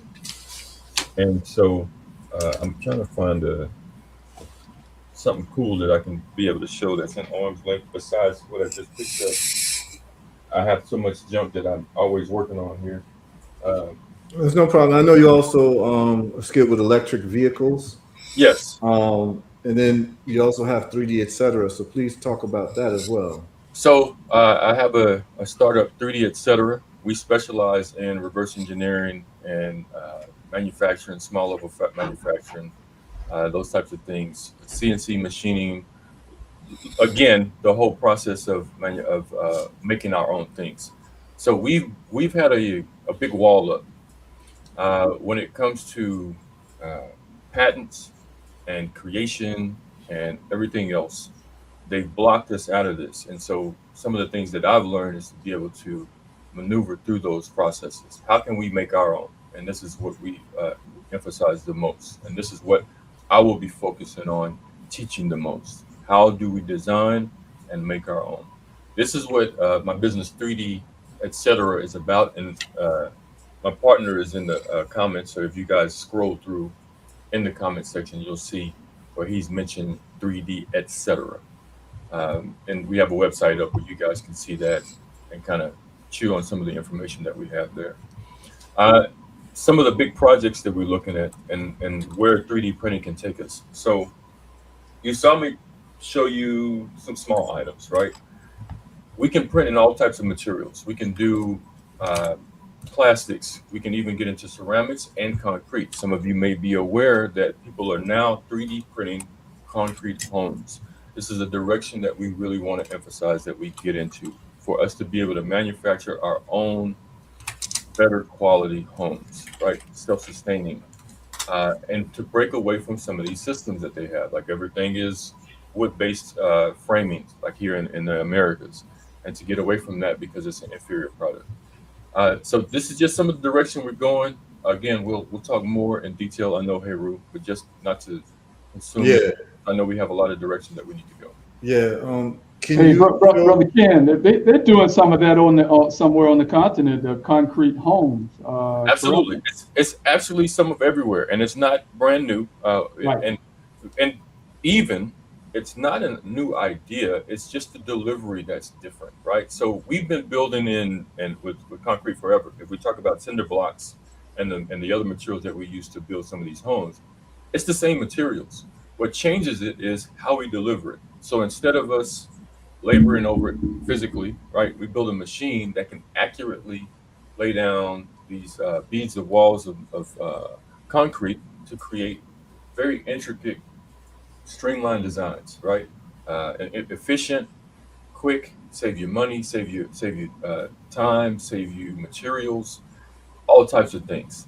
And I'll actually share some examples with HERU so he can share that with the audience as well. You can share your screen. You can do that. Just hit the plus. I'm kind of like the brother of Moby, man. I wasn't. Okay. I didn't have my things. I'll try to do it now, Ken. Hold on. Right. Okay. And then also, I'd like you to show your prosthetic hand that you developed. Okay. Do you have that there? Yeah, I'm sorry, HERU. I got to think about it. I have it boxed up from traveling. Okay. So I got to remember. If we have images online, I can share images as well. Yeah. Yeah. So why don't we start with some of the images whenever you can find them? Let's do this because I want to show it live. Once we break off, I'll pause to go grab it, and then Okay. I'll bring it back. Perfect. I would prefer to show it live instead of the Absolutely. And Amobi has sent me some of his images, and I'm going to share those with the people as well to just show you all what these brothers are doing. Here's the bottom line. The bottom line is this, is that we have brilliant people amongst our people. What we're doing now is we're unifying. You see the brother Ken. Where are you from, Ken? Texas. Ken is from Texas. Amobi's from the Caribbean. I'm from Africa. We've all united. Brother Anthony is in Alabama. Brett Pill, St. Croix, New York, Atlanta. We've all united to bring you all these solutions, because what we're doing is we're taking the best of who we are and we are centralizing to solve the black box problem. And this is what we have to do. This is what we must do. And this is what we're going to do. And this is what we're doing, because we have all these black engineers, but they're working to develop other people's empires. Right. And so what I'm doing now is I'm organizing and centralizing under Patah Asset a system where we have our members who have children who all want their children to not be left behind when it comes to technology and engineering and math. It is not acceptable for your children to say, oh, I just don't like math, or math is not for me. We invented math. That's right. Right. And so what we're doing is we're giving you real-time exposure to people who are experts in these fields. We have people who are civil engineers, so we're going to have courses in how you build bridges, how roads are actually made, how you make the ingredients of asphalt and what have you. We're going to be doing all of this. Ken is going to be showing you how to 3D print everything. And Moby's showing us how to reverse engineer phones. We're going to be taking this to a whole different level. And what we're going to do is that we're going to control the economy wherever we are, whether it's the Caribbean, America, or Africa, because we're going to be the Black folks who are the manufacturing class. We're going to be the people who are creating everything that we need. Anyone can get on board if you want to get on board. If you're Black and you want to get into this, your children, you want your children to learn this, we're also instituting what I call field trips, which is mandatory. What do I mean by mandatory field trips? Well, every city that you're in, you can actually find factories in every city that you're in that they give free factory tours, anywhere from airplane factories to chocolate factories. And what we're doing as a group, as a spiritual system, is that we're taking families maybe once a month, wherever city you're in, where we identify part of our church services is actually to take our children, our adults, our young adults to factories and do factory tours so the children can understand how things are made and where things come from. So they see it as a possibility for their future as well. And so that's part of what we're doing at PatahSet.church. And you're seeing the quality of people that we have. We're going to have more and more engineers on board with more and more of these courses towards our spiritual development, but we're starting with reverse engineering and 3D printing because that is a foundation. We're going to deal with physics. Ken is literally for the last decade has been a math teacher, teaching high-level math to students. He's going to be offering this to the members of PatahSet also, and we're going to pay these brothers with their time and sisters who will come on board with their time with the donations, which are tax deductible. You understand what I'm saying? So everyone is going to be able to benefit from this. But what is going to happen is that the organization is going to control manufacturing everywhere that we are, which then makes us a wealthy class of people because we will be the creators. We don't need all Black folks to be involved. We don't need, we're not looking to have membership of 100% of our people. We only need a small percentage of people to be involved because when it comes to power, power was never looking for a democratic vote. Power institutes the democratic vote. Power institutes the systems. And so what we're doing is we're going for where the power is at, which is the mastery of technology and the mastery of unity of our people. Can you imagine how much we've missed out as a people because we refuse to unify? Where one brother is sitting on literal gold, another brother sitting on plutonium in the Congo, another brother sitting on gold in Ghana, another brother sitting on engineering mastery in America, another brother sitting on bauxite in Jamaica. And because we didn't unite, we're not able to build a manufacturing plant because we're divided based on national places that we came out of the womb. We've been absolutely crazy. We've been absolutely insane in our division when we understand that if we all were to organize and centralize, the sum is greater than the addition of all of the parts. You understand what I'm saying? So the point is that we're putting a stop to all that. This is not a place where we're going to be arguing with each other. We're actually working. We're gaining clarity on scientific endeavors such as math, science, and engineering, and we're getting busy with all of this. And so this is what we're doing, y'all. Whoever wants to be involved, go to patahset.church, contact us at info@patahset.church that you'd like to be part of the learning programs and you'd like your children to be part of it. And then we're going to have the donation button set up probably by Friday. We're going to start funding all of these endeavors so that we become dominant when it comes to technology. And we'll I got the images up there, so if you want to. Good. I'm going to share them now. We can leave other people to fight amongst themselves. We can leave other people to debate about X, Y, Z. We don't care. What we're doing is we're doing what is necessary in terms of the black box. Folks who want to practice division, go somewhere else. You've been doing it for the last 1,000 years with our people. What you're doing is nothing new. We're talking about unity here, and we're talking about technological advancement and technological mastery. That's what we're doing over here. So now I'm going to share the phone that our brother has designed. Does everyone see it? Yes, sir. Okay, Brother Moby, please talk about your phone the smartphone you've designed. So I've designed a chip that doesn't use precious metals and metal, all the metals that they're fighting over right now, and so we don't have to rely on anyone. We can have everything in our community. Also, it's made out of a special material, and it uses different technology with light and stuff like that. So I've basically created something that we don't have to go to China. We can start producing this. Most of my stuff that I create is 3D printed. So everything is about self-sustained manufacturing, like Ken said, and as far as performance, it's on the same level of what they have now. And of course, we have that black style, so I put a little style on it. Yes, right. Because everything goes back to us, like I said. And then Ken, I put right now I'm creating the CAD drawings for the solid state battery. I've also created a solid state battery using different types of materials, not lithium. Lithium destroys the environment. So I make sure that every time I build a technology, because nature is going to start rebelling, and it's already doing it. So we got to build our technology around nature. So I'm going to assume probably using graphene and some other materials similar to that. We'll talk about it offline. Yes. What's this next one here? That's the solid state battery. Everybody's always talking about that. Mm-hmm. Oh, but please let people know your company's name is Vortec. So that's why you have it labeled Vortec. Vortec Technologies.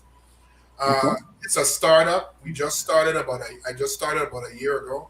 And what I'm doing is, like, every day I have the AI pulling technology papers off the internet, pulling patents. I'm not going to be using their patent system. That's a way for them to steal our stuff. So I have a whole chain of gathering information, because me personally, what I needed was the information, and then I could use the AI as a tool to fill in the gaps. So this is a solid state battery. It's on the same output as the lithium battery right now, probably a little less, but it's the first prototype. And then the next one I have, if you go to the next one. Okay, let me go. And could you put up your website for Vortec? I put it in a private chat. Yeah. It's in the chat. Okay, it's in the chat. Right. So this here is what I did is, you see it sloped up on the top. That's to relieve the heat. So this is where those solid state batteries go in the stack, and this is a unit for your home. So I've created a whole system where you can get off the grid. So that's a battery storage. Yeah, this is that's just like the Tesla. The Tesla battery. Yeah. So this goes in your garage, and then I have a generator that runs on any kind of fuel that you can combine with this, and you can just get up on solar panels, and you can get off the grid completely. Okay. Hey, Ru, I've sent you a couple of video clips that you can share with the audience. I will.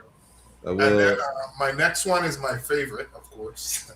Okay, so y'all, this is the answer to the Tesla Powerwall. And here's the deal, y'all.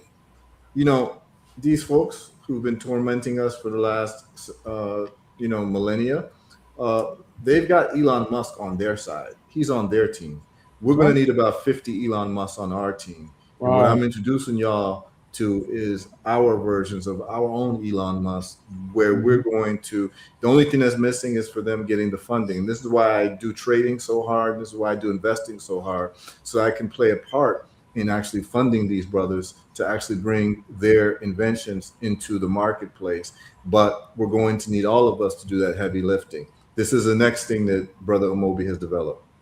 And this is, this is my I have another one I developed, but this is one I kind of pulled parts off. You see, I pull up parts off the shelf and put it together.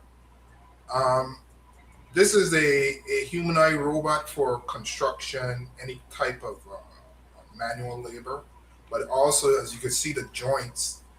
It can be a prosthetic too. So each joint, that's why I made the joints like that. So if you have a missing torso part of your, I mean, a part of your limb, you can take this and merge it with yourself so you can have, so it's prosthetic plus robotics. I always try to do things where it's helping, not just, I believe in balance. So not just technology, but thinking about the human factor. You know, we, if they, when they get these things out, they're going to be using it for the wrong reasons, and we're going to need to secure ourselves. So, I always tell people the same thing with the Japanese, and not just the African continent. They did it all over the world. Everybody doesn't. The Japanese kept the samurai sword. But they came with guns. Mm-hmm. Now they were efficient with the sword, but the guns. See, so the same thing is happening right now, and they put all this confusion in the world so we don't pay attention. I've shown people these things, and they tell me, "But why are you doing that?" They've asked me, and I told them because we need defense. We need it because it's the last stand. Because these things don't have any emotion, and as a tool, they'll use it to do whatever they need to do. So we need our tools. So I think that's why I was put here. So I have a lot of experience, communication, and I'm ready. I have the class set up. I have the curriculum ready to go. We're going to be going through the whole cell phone, each part. I'm going to be showing you guys how to install operating systems that don't have to call in to the Google Cloud, which is Android, okay, or iPhone. All right. So you can have a phone that's completely, it'll use the cell phone towers and all of that stuff, but it's completely open. So nobody can track you. So those are the This is very important. This is very important. Because I'm in cybersecurity. I can monitor people's phone if I want it. Wow. From towers, cell towers, and stuff like that. Right. So they can track you. So whenever we're ready to make our move, we're gonna be ready. Right. Yeah.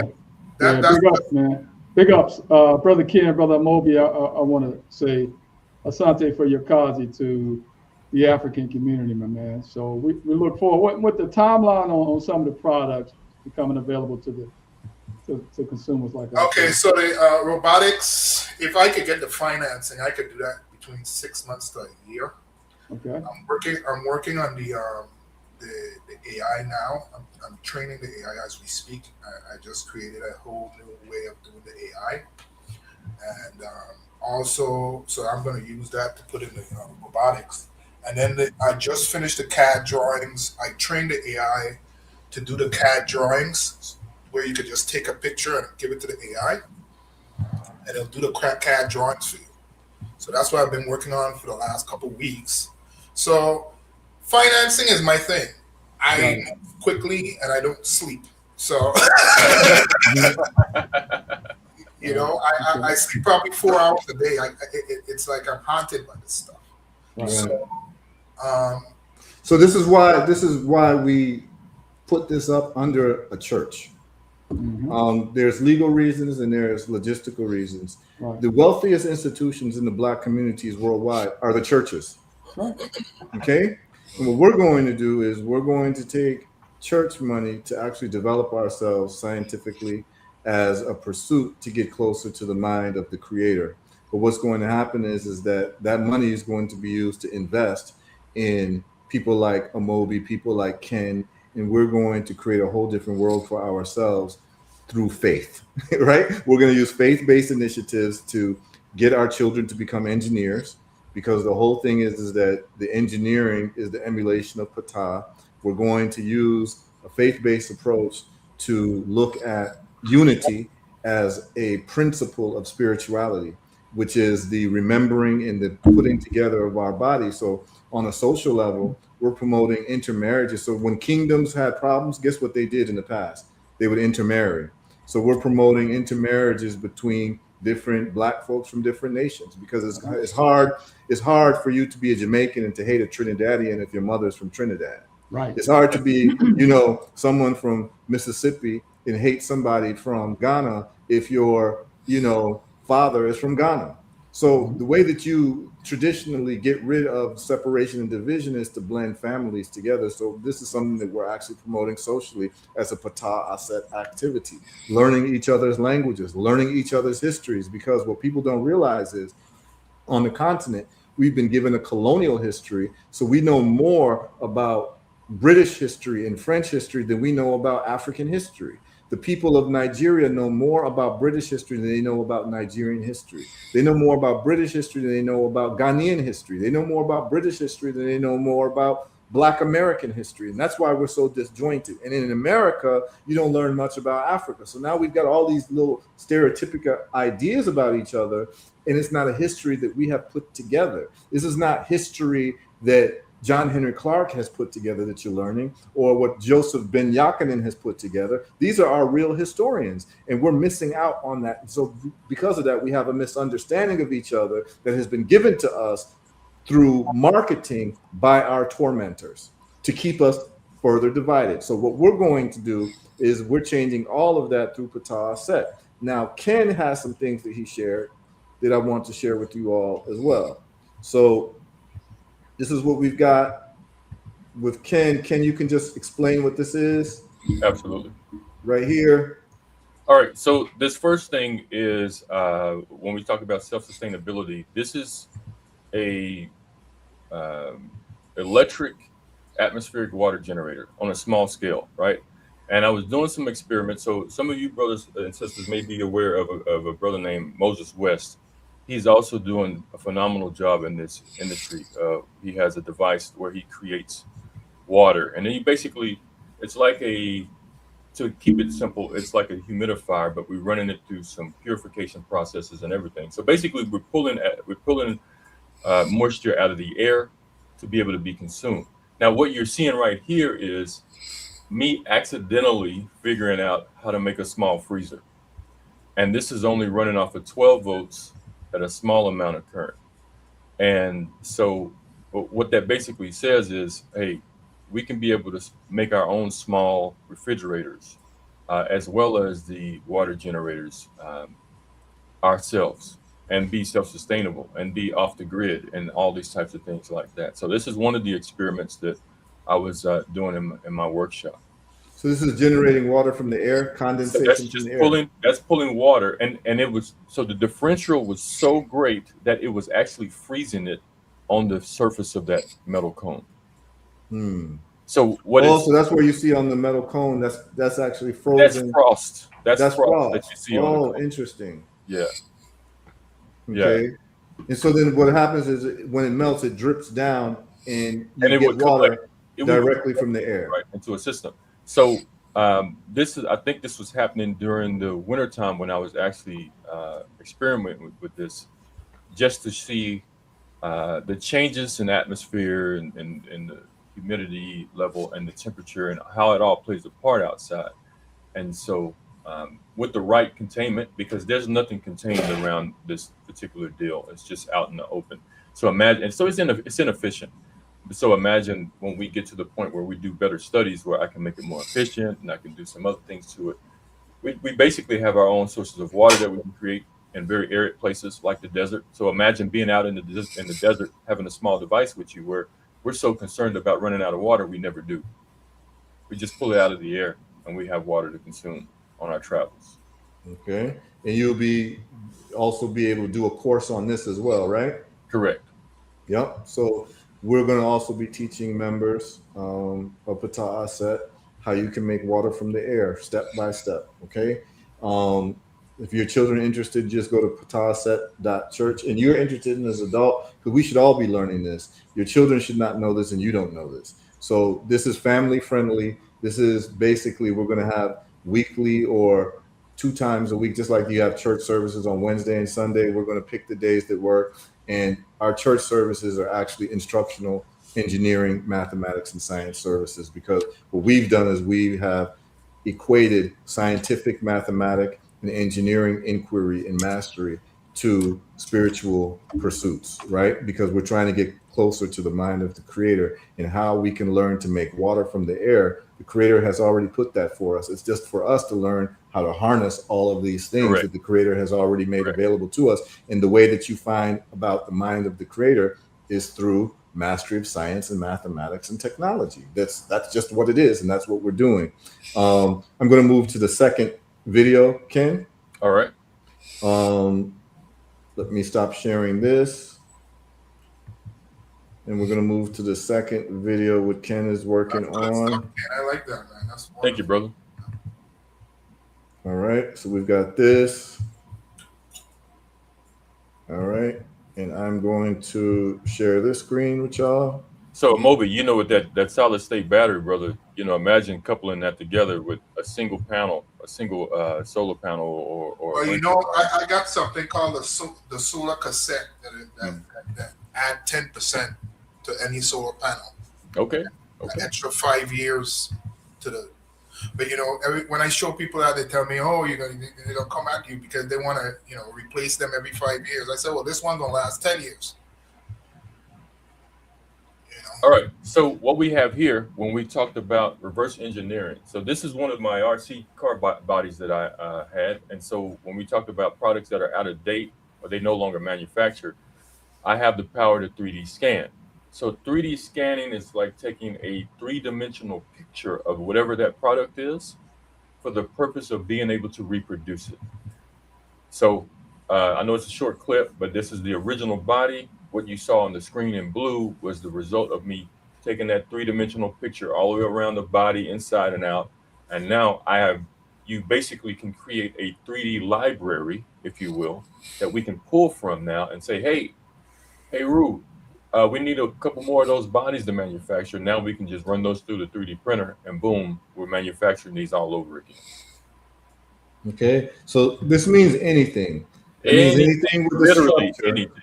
Yes, no matter how small, no matter how big, anything. Can be scanned and 3D printed. And I have a lot of, remember I talked about the brake systems? Yeah. Yes. Brake pads. Yeah, we're going to be able to do that as well with this system that Ken has. And so what we're doing is we're making things really efficient and seeing how we can literally take over manufacturing, which is what people are going to have to do if you're going to be a powerful people. There's no shortcuts to this thing, y'all. There is no chanting, songs, raps you're going to do. There are no marches you're going to do to replace the science of how people become powerful. And the way that people become powerful is through scientific and mathematical and engineering mastery in manufacturing and making every single thing that your people need. Then you become a non-dependent people. The formula is the formula. There's no way around it. Anything that ignores that formula, you're literally wasting time. Right? So we know what we have to do. And up until now, we've been doing everything else but the thing. Everything else we're focused on. This is why we get into arguments that our grandparents used to have. We've been having 50, 60, 70 years of debates. But guess what you don't have to debate? You don't have to debate math and science because the numbers are the numbers. Okay? So I'm tired. I'm not into debating with anybody about anything. Show me your math, show me your engineering, show me your science. Show me that you can draw water from the air. And then we can have a conversation. Show me, show me that you can make a smartphone. Then we can have a conversation. Show me that you can actually back up what you're saying with real world kinetic information and kinetic knowledge. Show me that you can take $100 and turn it into $1 million. Show me that you'll be able to do those things, because right now, our children and our children's children and not yet born do not have time for the games we've been playing. They don't have time for the games that we've been playing with each other. The division games and the lack of focusing on technology and math. Okay? There's no other way that a people become powerful. We've been ignoring it on the continent. We've been ignoring it in the Caribbean. We've been ignoring it in America. We've been ignoring it. That we think that we can be powerful and that we should be in the Security Council of the United Nations when we don't have any nuclear, we don't have any ways to combat basic people. I mean, look at all the black nations in the world. Every single black nation in the world could be overtaken right now by World War II Nazi Germany equipment, wartime equipment. And we're in 2026, and that's the reality of the situation. I don't care where you are in the world, and that's not a good place to be. And it's because we focus on everything but the thing. We want to, we focus on athletics, music, parties, this, that, male, female, problems, and all of these things is because we're in chaos. Because the things that we should be focusing on that brings us any type of stability and power as a people, we've ignored that. We focused on, it's almost like we purposefully don't want to be powerful. We cleave on to everything that divides us, whether it be religion, place of birth, this and that, when we're supposed to actually be, we should be the most unified people on earth based on our history. Based on our collective history, we should be the most unified people on earth. Recognize, wait, this brother looks like me. He's getting the same type of treatment. Why can't we unite against this slave master, this global slave master, and be able to free ourselves up? All the conversations that we're having is about division when it comes to conflict. All the conversations that we're having is about anything but technological superiority. And that's over, y'all. It's over. So we have a water purification system. Ken will be able to teach that. We're going to move on to the third thing that Ken wants to share with you all. And it goes on. And this is only public because I'm just introducing this. Moving forward, in terms of the courses and the classes, this is all going to be private as part of the church. And a whole lot more big ideas will be private that exactly. we don't want to speak about right now. Exactly. We're not giving up everything, but we're giving you all something to wet your beak to understand that we're very serious about this thing. And this is when the adults enter the room. These are adult conversations that we're having right now. Okay? I am tired of us traveling the world and us not being taken so seriously as a people. There was a time when the Chinese were not taken seriously. When I was growing up, and you see a Chinese kid and you say ching chong ching and all of that, that ain't happening no more. That ain't happening no more. Enough respect to the Chinese for understanding what needs to be done to be taken seriously as a people. Here we go. Ken Eccles with the prosthetic. All right, so this is my favorite thing here, man. Being able to bring normality back to people's lives who've been affected by whatever means they've been affected to. This is an example of a prosthetic that can be printed. Simple, very simple articulation for someone that maybe has been amputated from the wrist on down, but still have some movement somewhere. This can be strapped to their arm, and it could give some simple functionality for grabbing or holding, or just even the process of or the thought process behind feeling normal. Having this. Let's be clear, Ken. You did this yourself, right? I didn't do the complete design myself, right? But I have other designs that I've done. But I've altered some of these things to be able to be used a little different, right? So no, I'm saying this is the thing that you created this. But I actually made this, yes. Yes. I did this from the ground, from scratch, yeah. So right. You see different types of materials that I've used and different. You use some design templates and then you actually improved upon it. So you reverse engineered it. But that what you have in your hand is something that you created from your own lab. This was made in my office with my 3D printing and everything else, and the nylon lines, and then even for what we can do to basically improve upon this, right? I did this. What's important, people, is I did this in my house. With your 3D printer? With my 3D printer and some basic materials. So that means that we have the ability to free ourselves on so many different levels, so many different layers, that we don't have any holes on us anymore besides the one that we put for ourselves. So that's the big takeaway. You know, when we can master these things on a level that I've done, felt self-funded, just like the brother Amobi, imagine what we can do when we have generations and a collaboration behind us, and what we can do for our people. That's it, y'all. Look, you go to pataset.church, you go to info, email us and say that you are interested. And then once we have the courses available, we're going to let you know the schedule and all of that. But there is no, like, among serious people, this opportunity to learn all this information, there is no reason why you shouldn't have your children yourself involved in this. I don't care what religion you are in. We're not here to discuss religion and debate religion. If you believe in Christianity, that's fine. You're still welcome at Patah Set, because we're not about division of our people based on religion or national origin or what have you. What we're doing is we want our people to become competent people. And we're just using a spiritual framework to be able to do this. And so that's what it is. Amobi has shown you what he's got. Ken has shown you what he's got. And what we're looking to do, because we're not into centralized power, we're looking to download our brains into our people. So it's not about attacking one leader, right? It's about creating a million Amobis, a million Ken Echoes, a million HERUs, a million Red Pills, a million Anthonys. They're going to have to come get us all.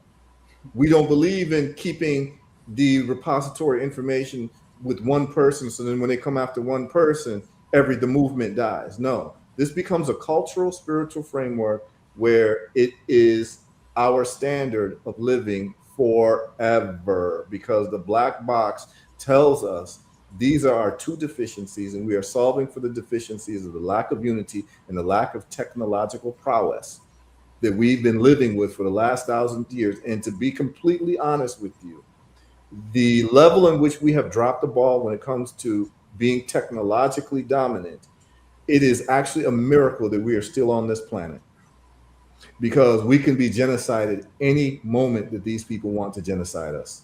That's just the reality, y'all. That's just the reality. Whether you like it, you don't like it. If these white supremacists decide that they want to use their military power to kill all of us, they can do it. And so when we decide that we want to be able to defend ourselves, the bottom line is you can talk all the slick talk you want to talk, but what answer do you have when your enemy's got drones flying over your house?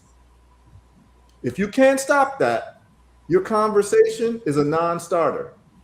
Okay, so this is where we're at, and this is what we're dealing with as a people. We're using this approach for health technology, for transportation technology, communications technology, manufacturing technology, and we're going to solve our problems, and that's just what it is.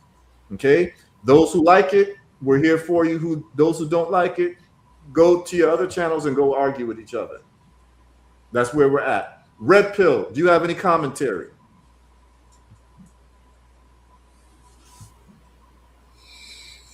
You there, Red Pill? I just want to say that it's genius what I just saw.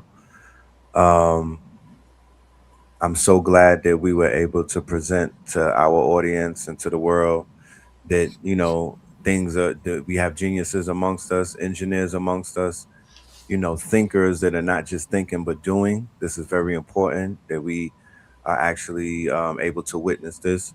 I'm hoping that seeds are being planted by anybody that views this to take away the paralysis analysis that has stifled our community for so long, because it seems that our people won't do anything until they see somebody that looks like us doing it. We have this weird game of catch up, you know, and that stems from the miseducation, that stems from us running on these faulty malware systems, to whereas we only see engineering and building through the eyes of either Asians or some type of other forms of people, and we don't see it through our eyes. So this is very important actually to see this in real time, and I hope that it turns some lights on. And what you're doing by building this network is very powerful. And yeah, the road to InvestFest has even gotten more stronger now. Absolutely. And Brother Redpill, I know you had planned to leave at 10 p.m. and you still on. So I know you made a sacrifice to stay on because I know Oh you had yeah, some I things couldn't to go do. anywhere. Yeah, I I mean this couldn't is very move. important. And this is how we're doing what we're doing. So imagine if for the last 100 years our church services was based on scientific, mathematical, and engineering development as a pathway to understanding the mind of the creator, and that division is a sin. It literally is a sin under Patah Aset because you're going against the Aset activity of bringing us together. If we We had are that as a gods. We spiritual are precept, gods. We well, are gods. We can create.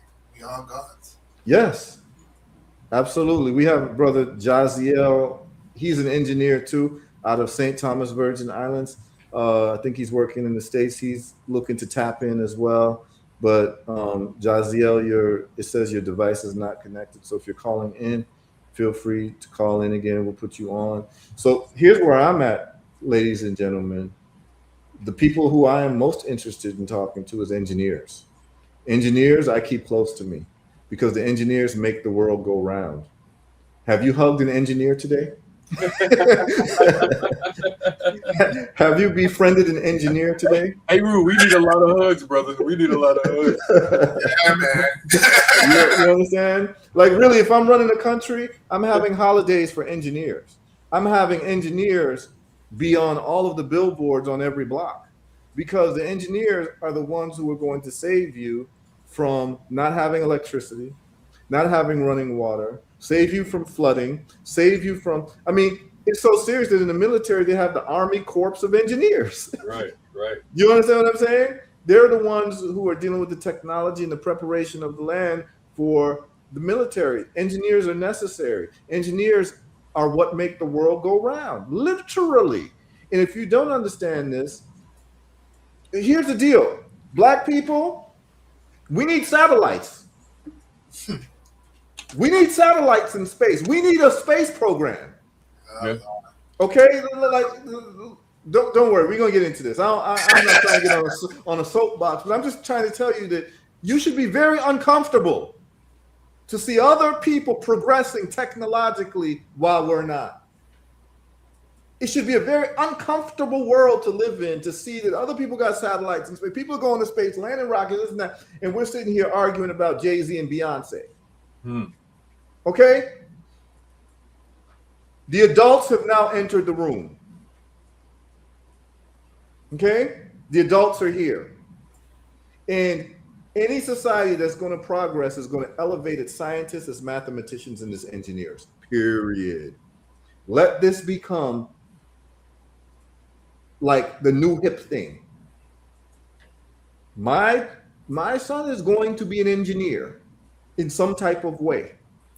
My grandchildren are going to be engineers in some type of way. Because that's the pathway to our liberation and our non-dependence as a people. Science, mathematics, engineering, deal with it or don't deal with it. But at the end of the day, people who are interested in being a powerful people deal with it. And you actually can see who's interested in being a powerful person. People who shut up and start doing math and science, or people who want to talk all day about superfluous things that don't matter. Real power is literally, what are you going to do when they got drones over your head? Do you have technology that can jam it? Do you have something that can deal with it, or you have something that can't? Because this person that we're dealing with, who colonized us and enslaved us, takes no prisoners unless they can profit from prisoners. So you understand what I'm saying? Right. This is very, very, very, very serious, and it's been going on way too long without us addressing what needs to be addressed. And I'm going to show you all something that I have here, and I want y'all to think about this. I just saw, I'm on X, and this is what I saw. It's about 1781. I'm going to say this right here.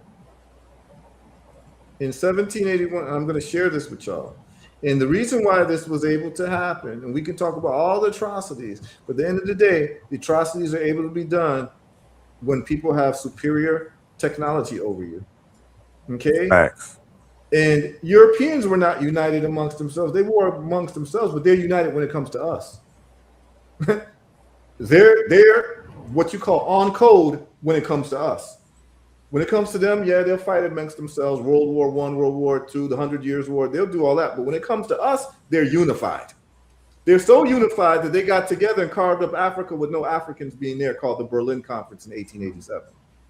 That's why today I call myself a Ghanaian. But at the end of the day, if a white man decided to make Nigeria farther west, I would be a Nigerian. That's just so arguing about, oh, Ghanaian versus Nigerian. Oh, Ghana is better than Nigeria. Nigeria, it's actually a joke. Yeah. Because literally, if European men wanted to make the border of Nigeria farther west, I would be a Nigerian today. That's just the reality. So check this out. You all see this? It says right here, in 1781, are y'all able to see this? Yeah. Yeah, we can see it, bro. In 1781, over 130 enslaved Africans were thrown overboard from the British slave ship Zong. Why? So the slave traders could claim insurance money for their deaths. Okay, now this is what I want you to look at. See this black person being thrown over and this black person thrown over? They were most likely from different tribes, right? Fighting against themselves when they're in the same goddamn problem. What sense did it make if this person is Ashanti and this person's Yoruba and they fighting amongst themselves because they're saying that they're not the same people? Guess what? The person throwing you over the boat sees you as the same person, as the same people. They don't care about your ethnic distinctions that you have amongst yourself. They see that you black, they're gonna throw you over the goddamn boat. Now, think about how a person would have ended up in this condition. The only way someone can drag you from your home, put you on this boat in the 7 seas, in the high seas, is because they have greater technology than you to make this happen. So you're going to see a disunified people who decided not to actually unify together against this common enemy, and a people who were technologically deficient against the invader of the day. And you end up in this problem, and you in this water together, drowning, but you arguing about who's better than who. This is the situation we are in globally. We're being thrown over the boat, and what we want to do is we want to argue with each other. And this is why we keep getting thrown over the boat, and these folks are having fun with us and making insurance claims on our deaths. Okay? This was in 1781, and this is a metaphor for the Jamaican versus the Trinidadian, the Jamaican versus the American, the Black American, the Yoruba versus the Hausa, the Zulu versus the Xhosa, the whoever, the South American black person versus the Caribbean black person. How foolish do we look arguing amongst ourselves when we all being thrown over a goddamn boat by the same guy? It stops today, y'all. And I feel that it goes back to the initial question about this fall. You know, I could have went to the fall of the Moors in 1491 and other things, Grenada, but right? the true division, I feel, from my generational standpoint, is the way that we were propagandized through the education system, through Hollywood, and all of these other institutions that just increase the divide. You know, movies like The Roots and stuff like that from the CIA agent Alex Haley, you know, stuff like that. You know, a lot of propaganda was fed to both parties. Yes. It has caused a very unfortunate division, and people are operating off of malware. You know, their operational systems have bugs in it. So we have to focus on debugging. You know, it's almost like a parasite eating at us and keeping us stifled and whatnot. So I'm very grateful for the fact that we're moving forward with action. You know, the only thing that's really going to help this is going to be actionable items. Absolutely. And making sure that we don't get sabotaged from within. Absolutely. You know, and results.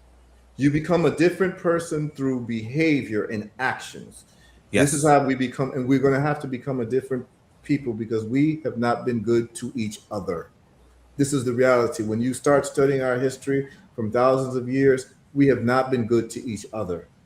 And we are going to stop all of that because we're working on projects together. Understand that the pyramids were built as an intergenerational projects. It took many generations to build the pyramids. And the baton was passed from generation to generation until they were built. This, what we're doing with Ptah Set, is going to take generations, and we're going to be passing the baton to our children. They're going to pass it to their children. It is a change in who we are based on our behavior and our activity, as Red Pill has said. This is what changes us. And if you look at the metaphor of what we have in terms of the screen right now, we've got brothers from America, brothers from the Caribbean, brothers from Africa, working together and not talking about who did what to who don't like who, and this and that. We ain't having that conversation. We're moving towards technological advancement in unity. That is what the brotherhood and the sisterhood is based upon. And it's about us not being thrown over the boat one by one by a common enemy. Because what we're doing is, traditionally, it's very easy for us to grab the low-hanging fruit of fighting horizontally. No, we're going to be fighting vertically. That's how we're doing. We're not fighting horizontally. We're not doing any of that because the person who puts us in jail, the person who bombs our neighborhoods, the person who injects us with biological agents is not us. And if it is us, it's at the behest of the bigger power who's had technological superiority over us for way too long. And so we're about to have a competition, y'all. We're competing now. We have to be a competitive people. The Chinese recognized it. The Japanese recognized it. The Japanese had 2 nuclear bombs dropped on them. And their response was, we're going to reverse engineering everything electronic. And we're going to improve upon it. And that's why you have Japan as the economy that it is right now. And I'm going to end with this. At the end of the day, Red Pill, Ken, Amobi, part of the disjointness that we have as a people, and I'm going to say this right now, and this allergy that Black people in different parts of the world have to Africa, right? I'm not African. You Black like me. You got nappy hair like me, but you're not African, right? What they're really saying is, I don't want to be associated with Africa because we believe and we've been taught that Africa is the losing team. That's really what it's about.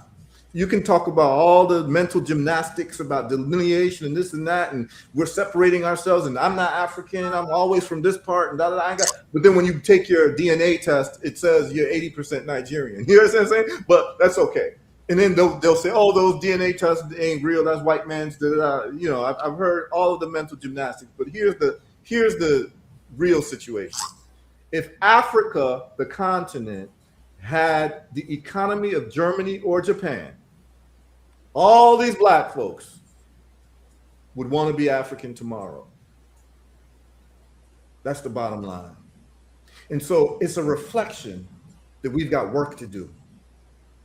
Because how can you look like me and say that you don't want nothing to do with Africa when it's the continent with the most Black people on earth, which means that you have been taught through some type of teaching that it is okay to hate and dislike and not want to associate with the majority of Black people on this planet, which means that you actually are anti-Black. If you don't like the majority of Black people on this planet, then you just like Jethro and Billy Bob. You might as well sign up for the KKK and the White Knights. If you're going to tell me that you hate a whole continent that has the most Black people on earth, then that means you don't like Black people. You don't love Black people. So that's just what it is. But I understand where that's coming from. Where it's coming from is you don't see Africa, the continent, as the winning team. That's where we differ. That's where Malcolm X differs from you. That's where Marcus Garvey differs from you. That's where all the great leaders of the Kwame Nkrumahs, the Patrice Lumumbas, the Queen Nannies, and all these people, they were about that unification. And the people who were against the unification were the goddamn snitches who stopped the revolts. Okay? And I'm going to say this to y'all right now. Those of you all who are about the division, whether you're on the continent and you're about division amongst black folks from the Caribbean, because there are people on the continent who've been miseducated to be propagandized to think that, oh, these black folks in America ain't African and these Caribbean people ain't African. And then the propaganda is on the other side. Oh, these black folks from Africa, they don't like us, forget them, and da da da. And all it does is sowing the seeds of the victory of our down pressers. And those people who cleave towards division, let me say that you all are a historical constant like the speed of light. There will always be people who love division amongst our community. And please understand that the people who are preaching division, they don't even get along with their own family members. They don't even get along with people on the block. They don't even get along with people in their town, right? And I'm talking about folks in South Africa doing this. I'm talking about folks in America doing this. I'm talking about folks in Ghana who have this perspective of division and tribalistic egotism. My tribe is better than yours, and we all got a white man's foot on our neck. We speak in their languages. We're using their money. We're using their economic system. We are scientifically deprived, economically deprived, mathematically deprived. Our children think it's okay to go to jail. We celebrate when we get released from jail, but we don't celebrate when we get degrees in science. This is all a setup for us to fail. And please understand this, and I'm putting all the people on notice, is that the people who are full of division, these are the people who divided against Nat Turner when Nat Turner was trying to unify everyone on all the different plantations. There was few people who snitched and went to the slave master and said, Nat Turner's doing this. He gets captured and he gets hung and tortured. Same thing with Denmark. These are the dividers in our community. You play a historical role. You all are the cockroaches of our history. Okay? Any black person talking about division, they are the cockroaches of our history. And what they're doing is they are fulfilling a historical mandate of E equals MC squared, where the speed of light is C is a constant. We're always constantly going to have people preaching division because that's how we ended up in this situation that we're in right now. Okay? And what we're telling you all is that it ain't working. It ain't working.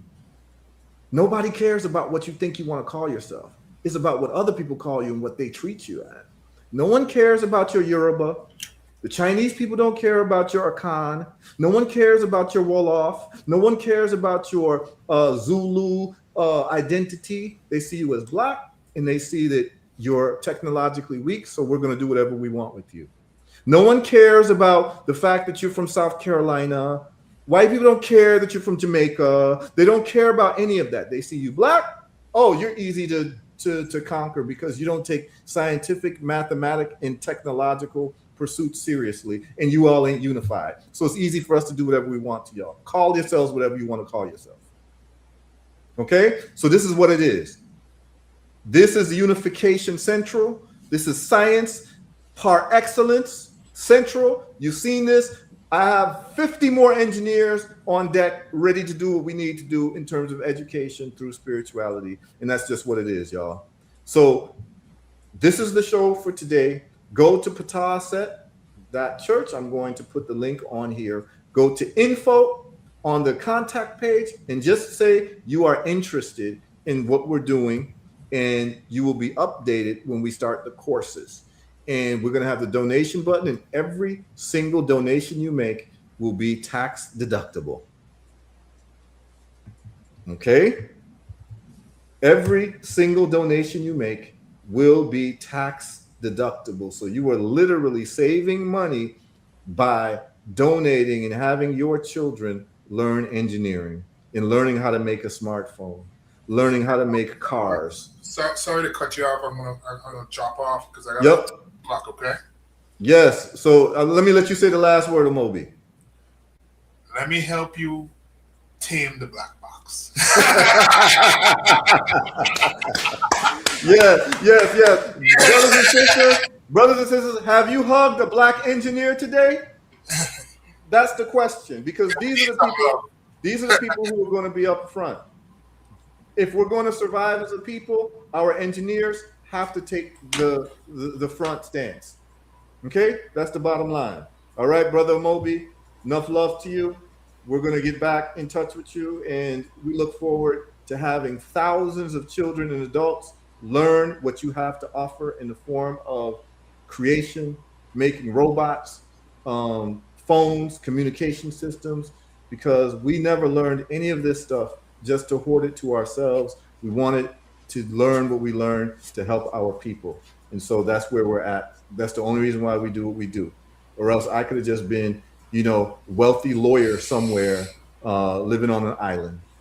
Really, that's what I could have done with my life. Ken could have done the same thing and be a wealthy electronics engineer working for Lockheed Martin and building up these people's systems.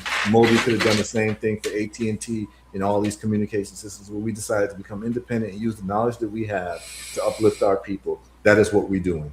Okay? And just understand that in every single group that you have, particularly groups of Black folks, there's always going to be agents of disruption, and you'll be able to identify them very quickly, because when we're given this type of information, their focus is not on building but tearing things apart. And I'm just telling you that these are the roaches of our people that exist in all different parts of the world. Whenever we got something good going on, they want to whisper dissension, division, and destruction. We know who you are, we know how you behave, and we know how to deal with you. Okay? So we're on this side, we're winning. We came to win. So Brother Moby, thank you. And Brother Ken, we got a brother Carlos says, any welding advice, I'm available. And That's perfect. Yeah, you want to talk about that real quick, Ken, about welding? Oh man, it's monumental. When we talk about even the continent and what we're missing for manufacturing, so Africa has never experienced its own industrial revolution, if you will, and welding is a key to that. Just to be able to do the basics. We talk about all these high level things, but we can't even perform or create our own basics, and we absolutely need that. So those trades, I respect anyone and everyone in those trades, man. I love those people. I love them. Absolutely. Okay. And I want to say thank you all for tuning in. Thank you all for listening. And we are going to keep doing this, and it doesn't stop. And we are I'm going doing all for right. real victory. All right. So the church website is here. Please understand what we're doing. We're raising money the way that people raise money. The richest institutions are the churches. We're going to use it for technological advancement. This is the website, pataset.church. Go to the contact page so that you're interested in enrolling yourself and your children in what we're doing.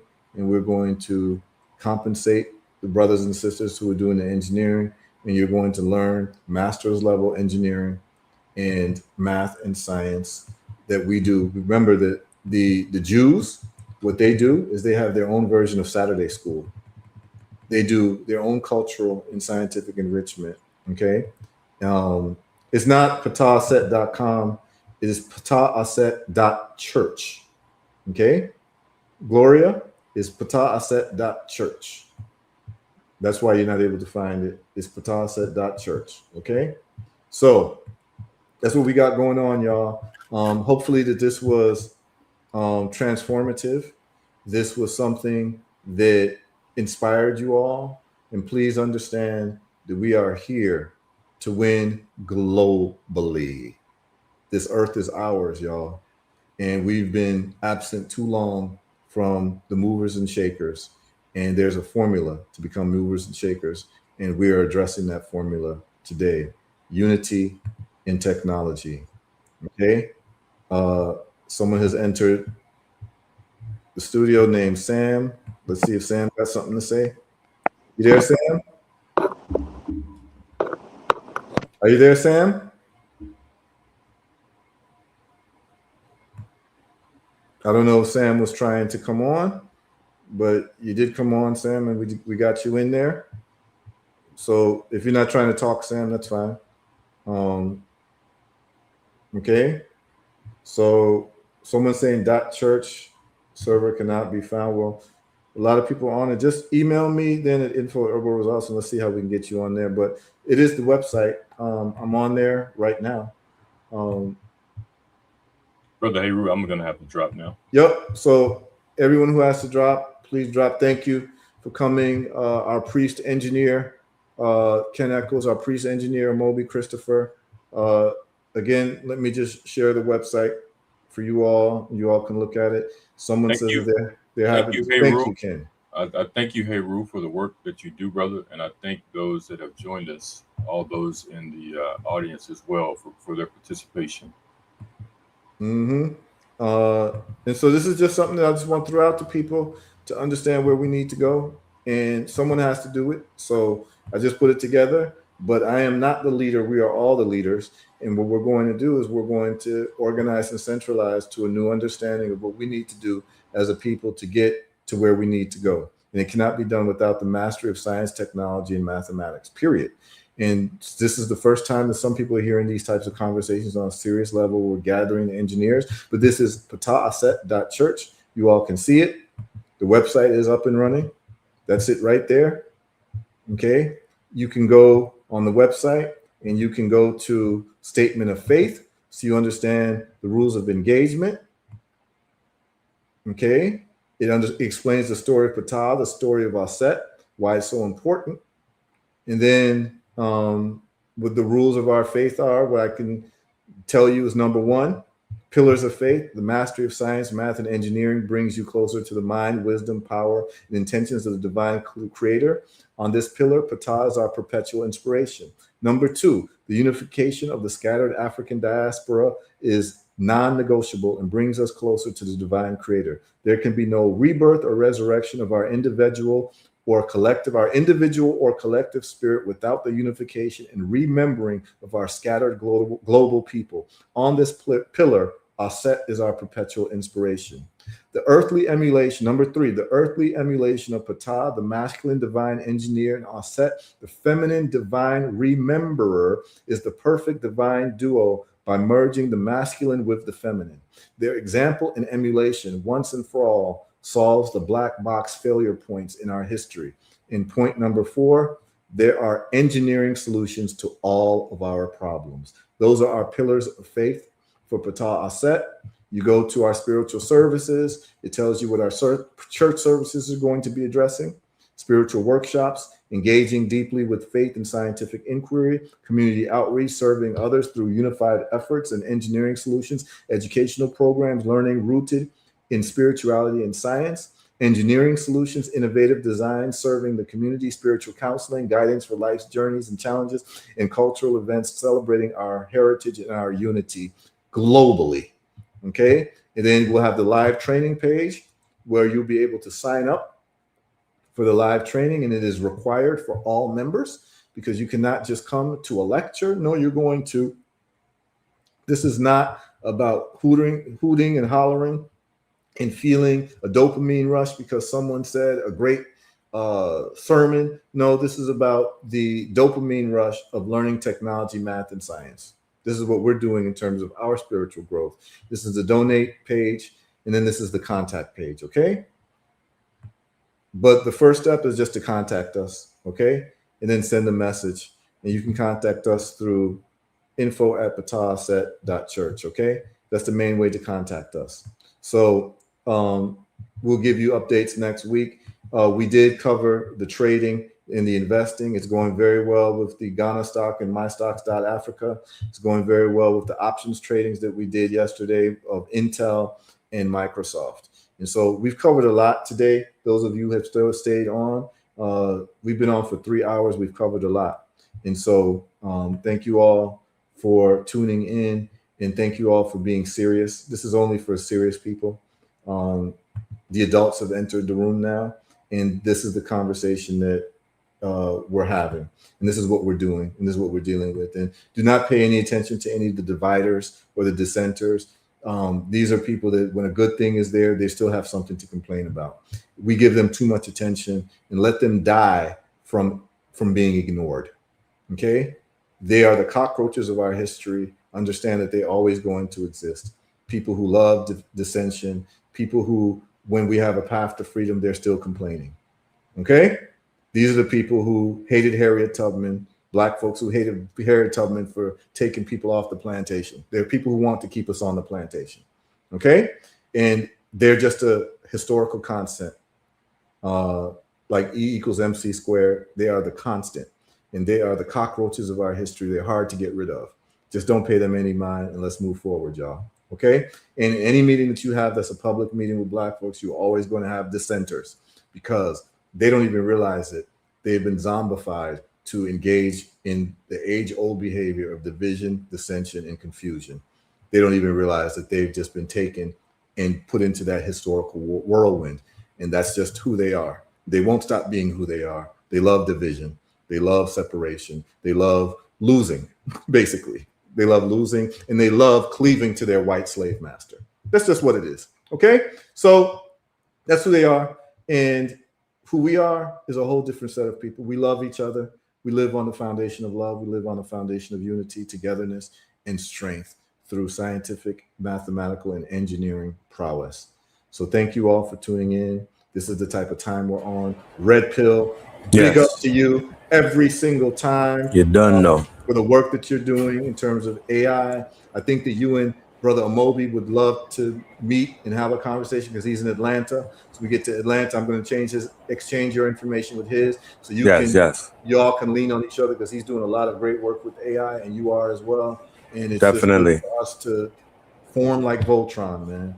Appreciate y'all. Proud of the work that you're doing, Red Pill. Likewise, man. So thank you all for tuning in and bless up everybody. Bliss up to the audience. Peace, love, and light. We will link up for everybody that's tapped into Get Build. We will see you tonight. And I definitely look forward to seeing more people tapping into summer school because like the good brother said, we are having solution-based conversations, not just conversations, but demonstrations. And we're not talking, we're not spreading division.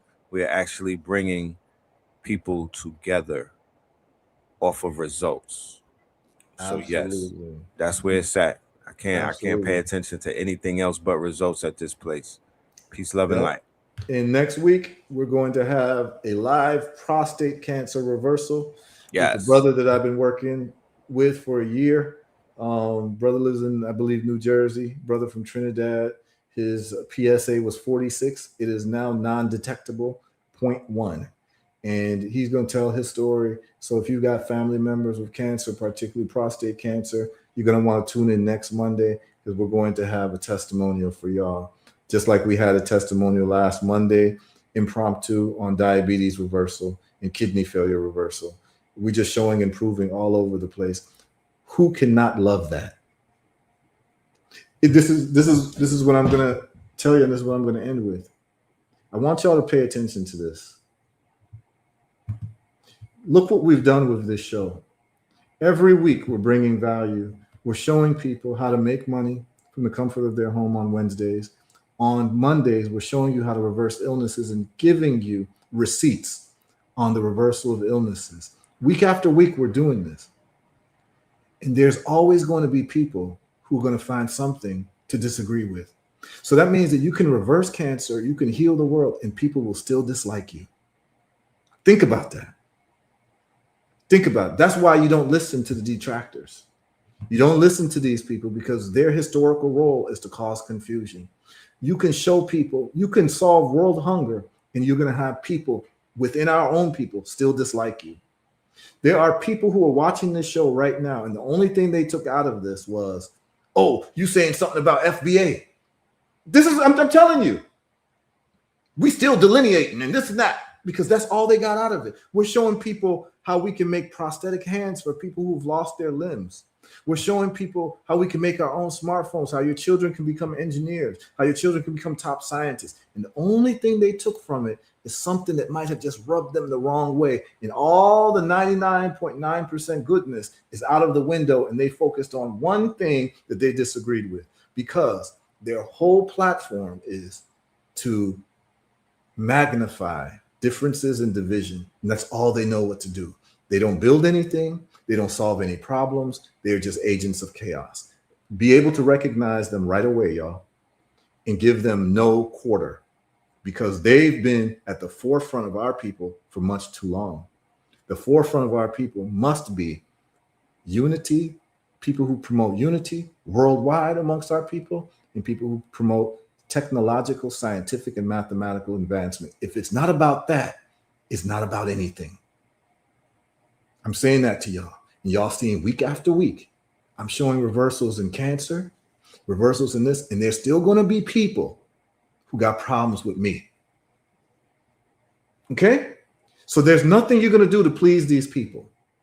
Just recognize them and know how to shut them down. They are the cockroaches of our history.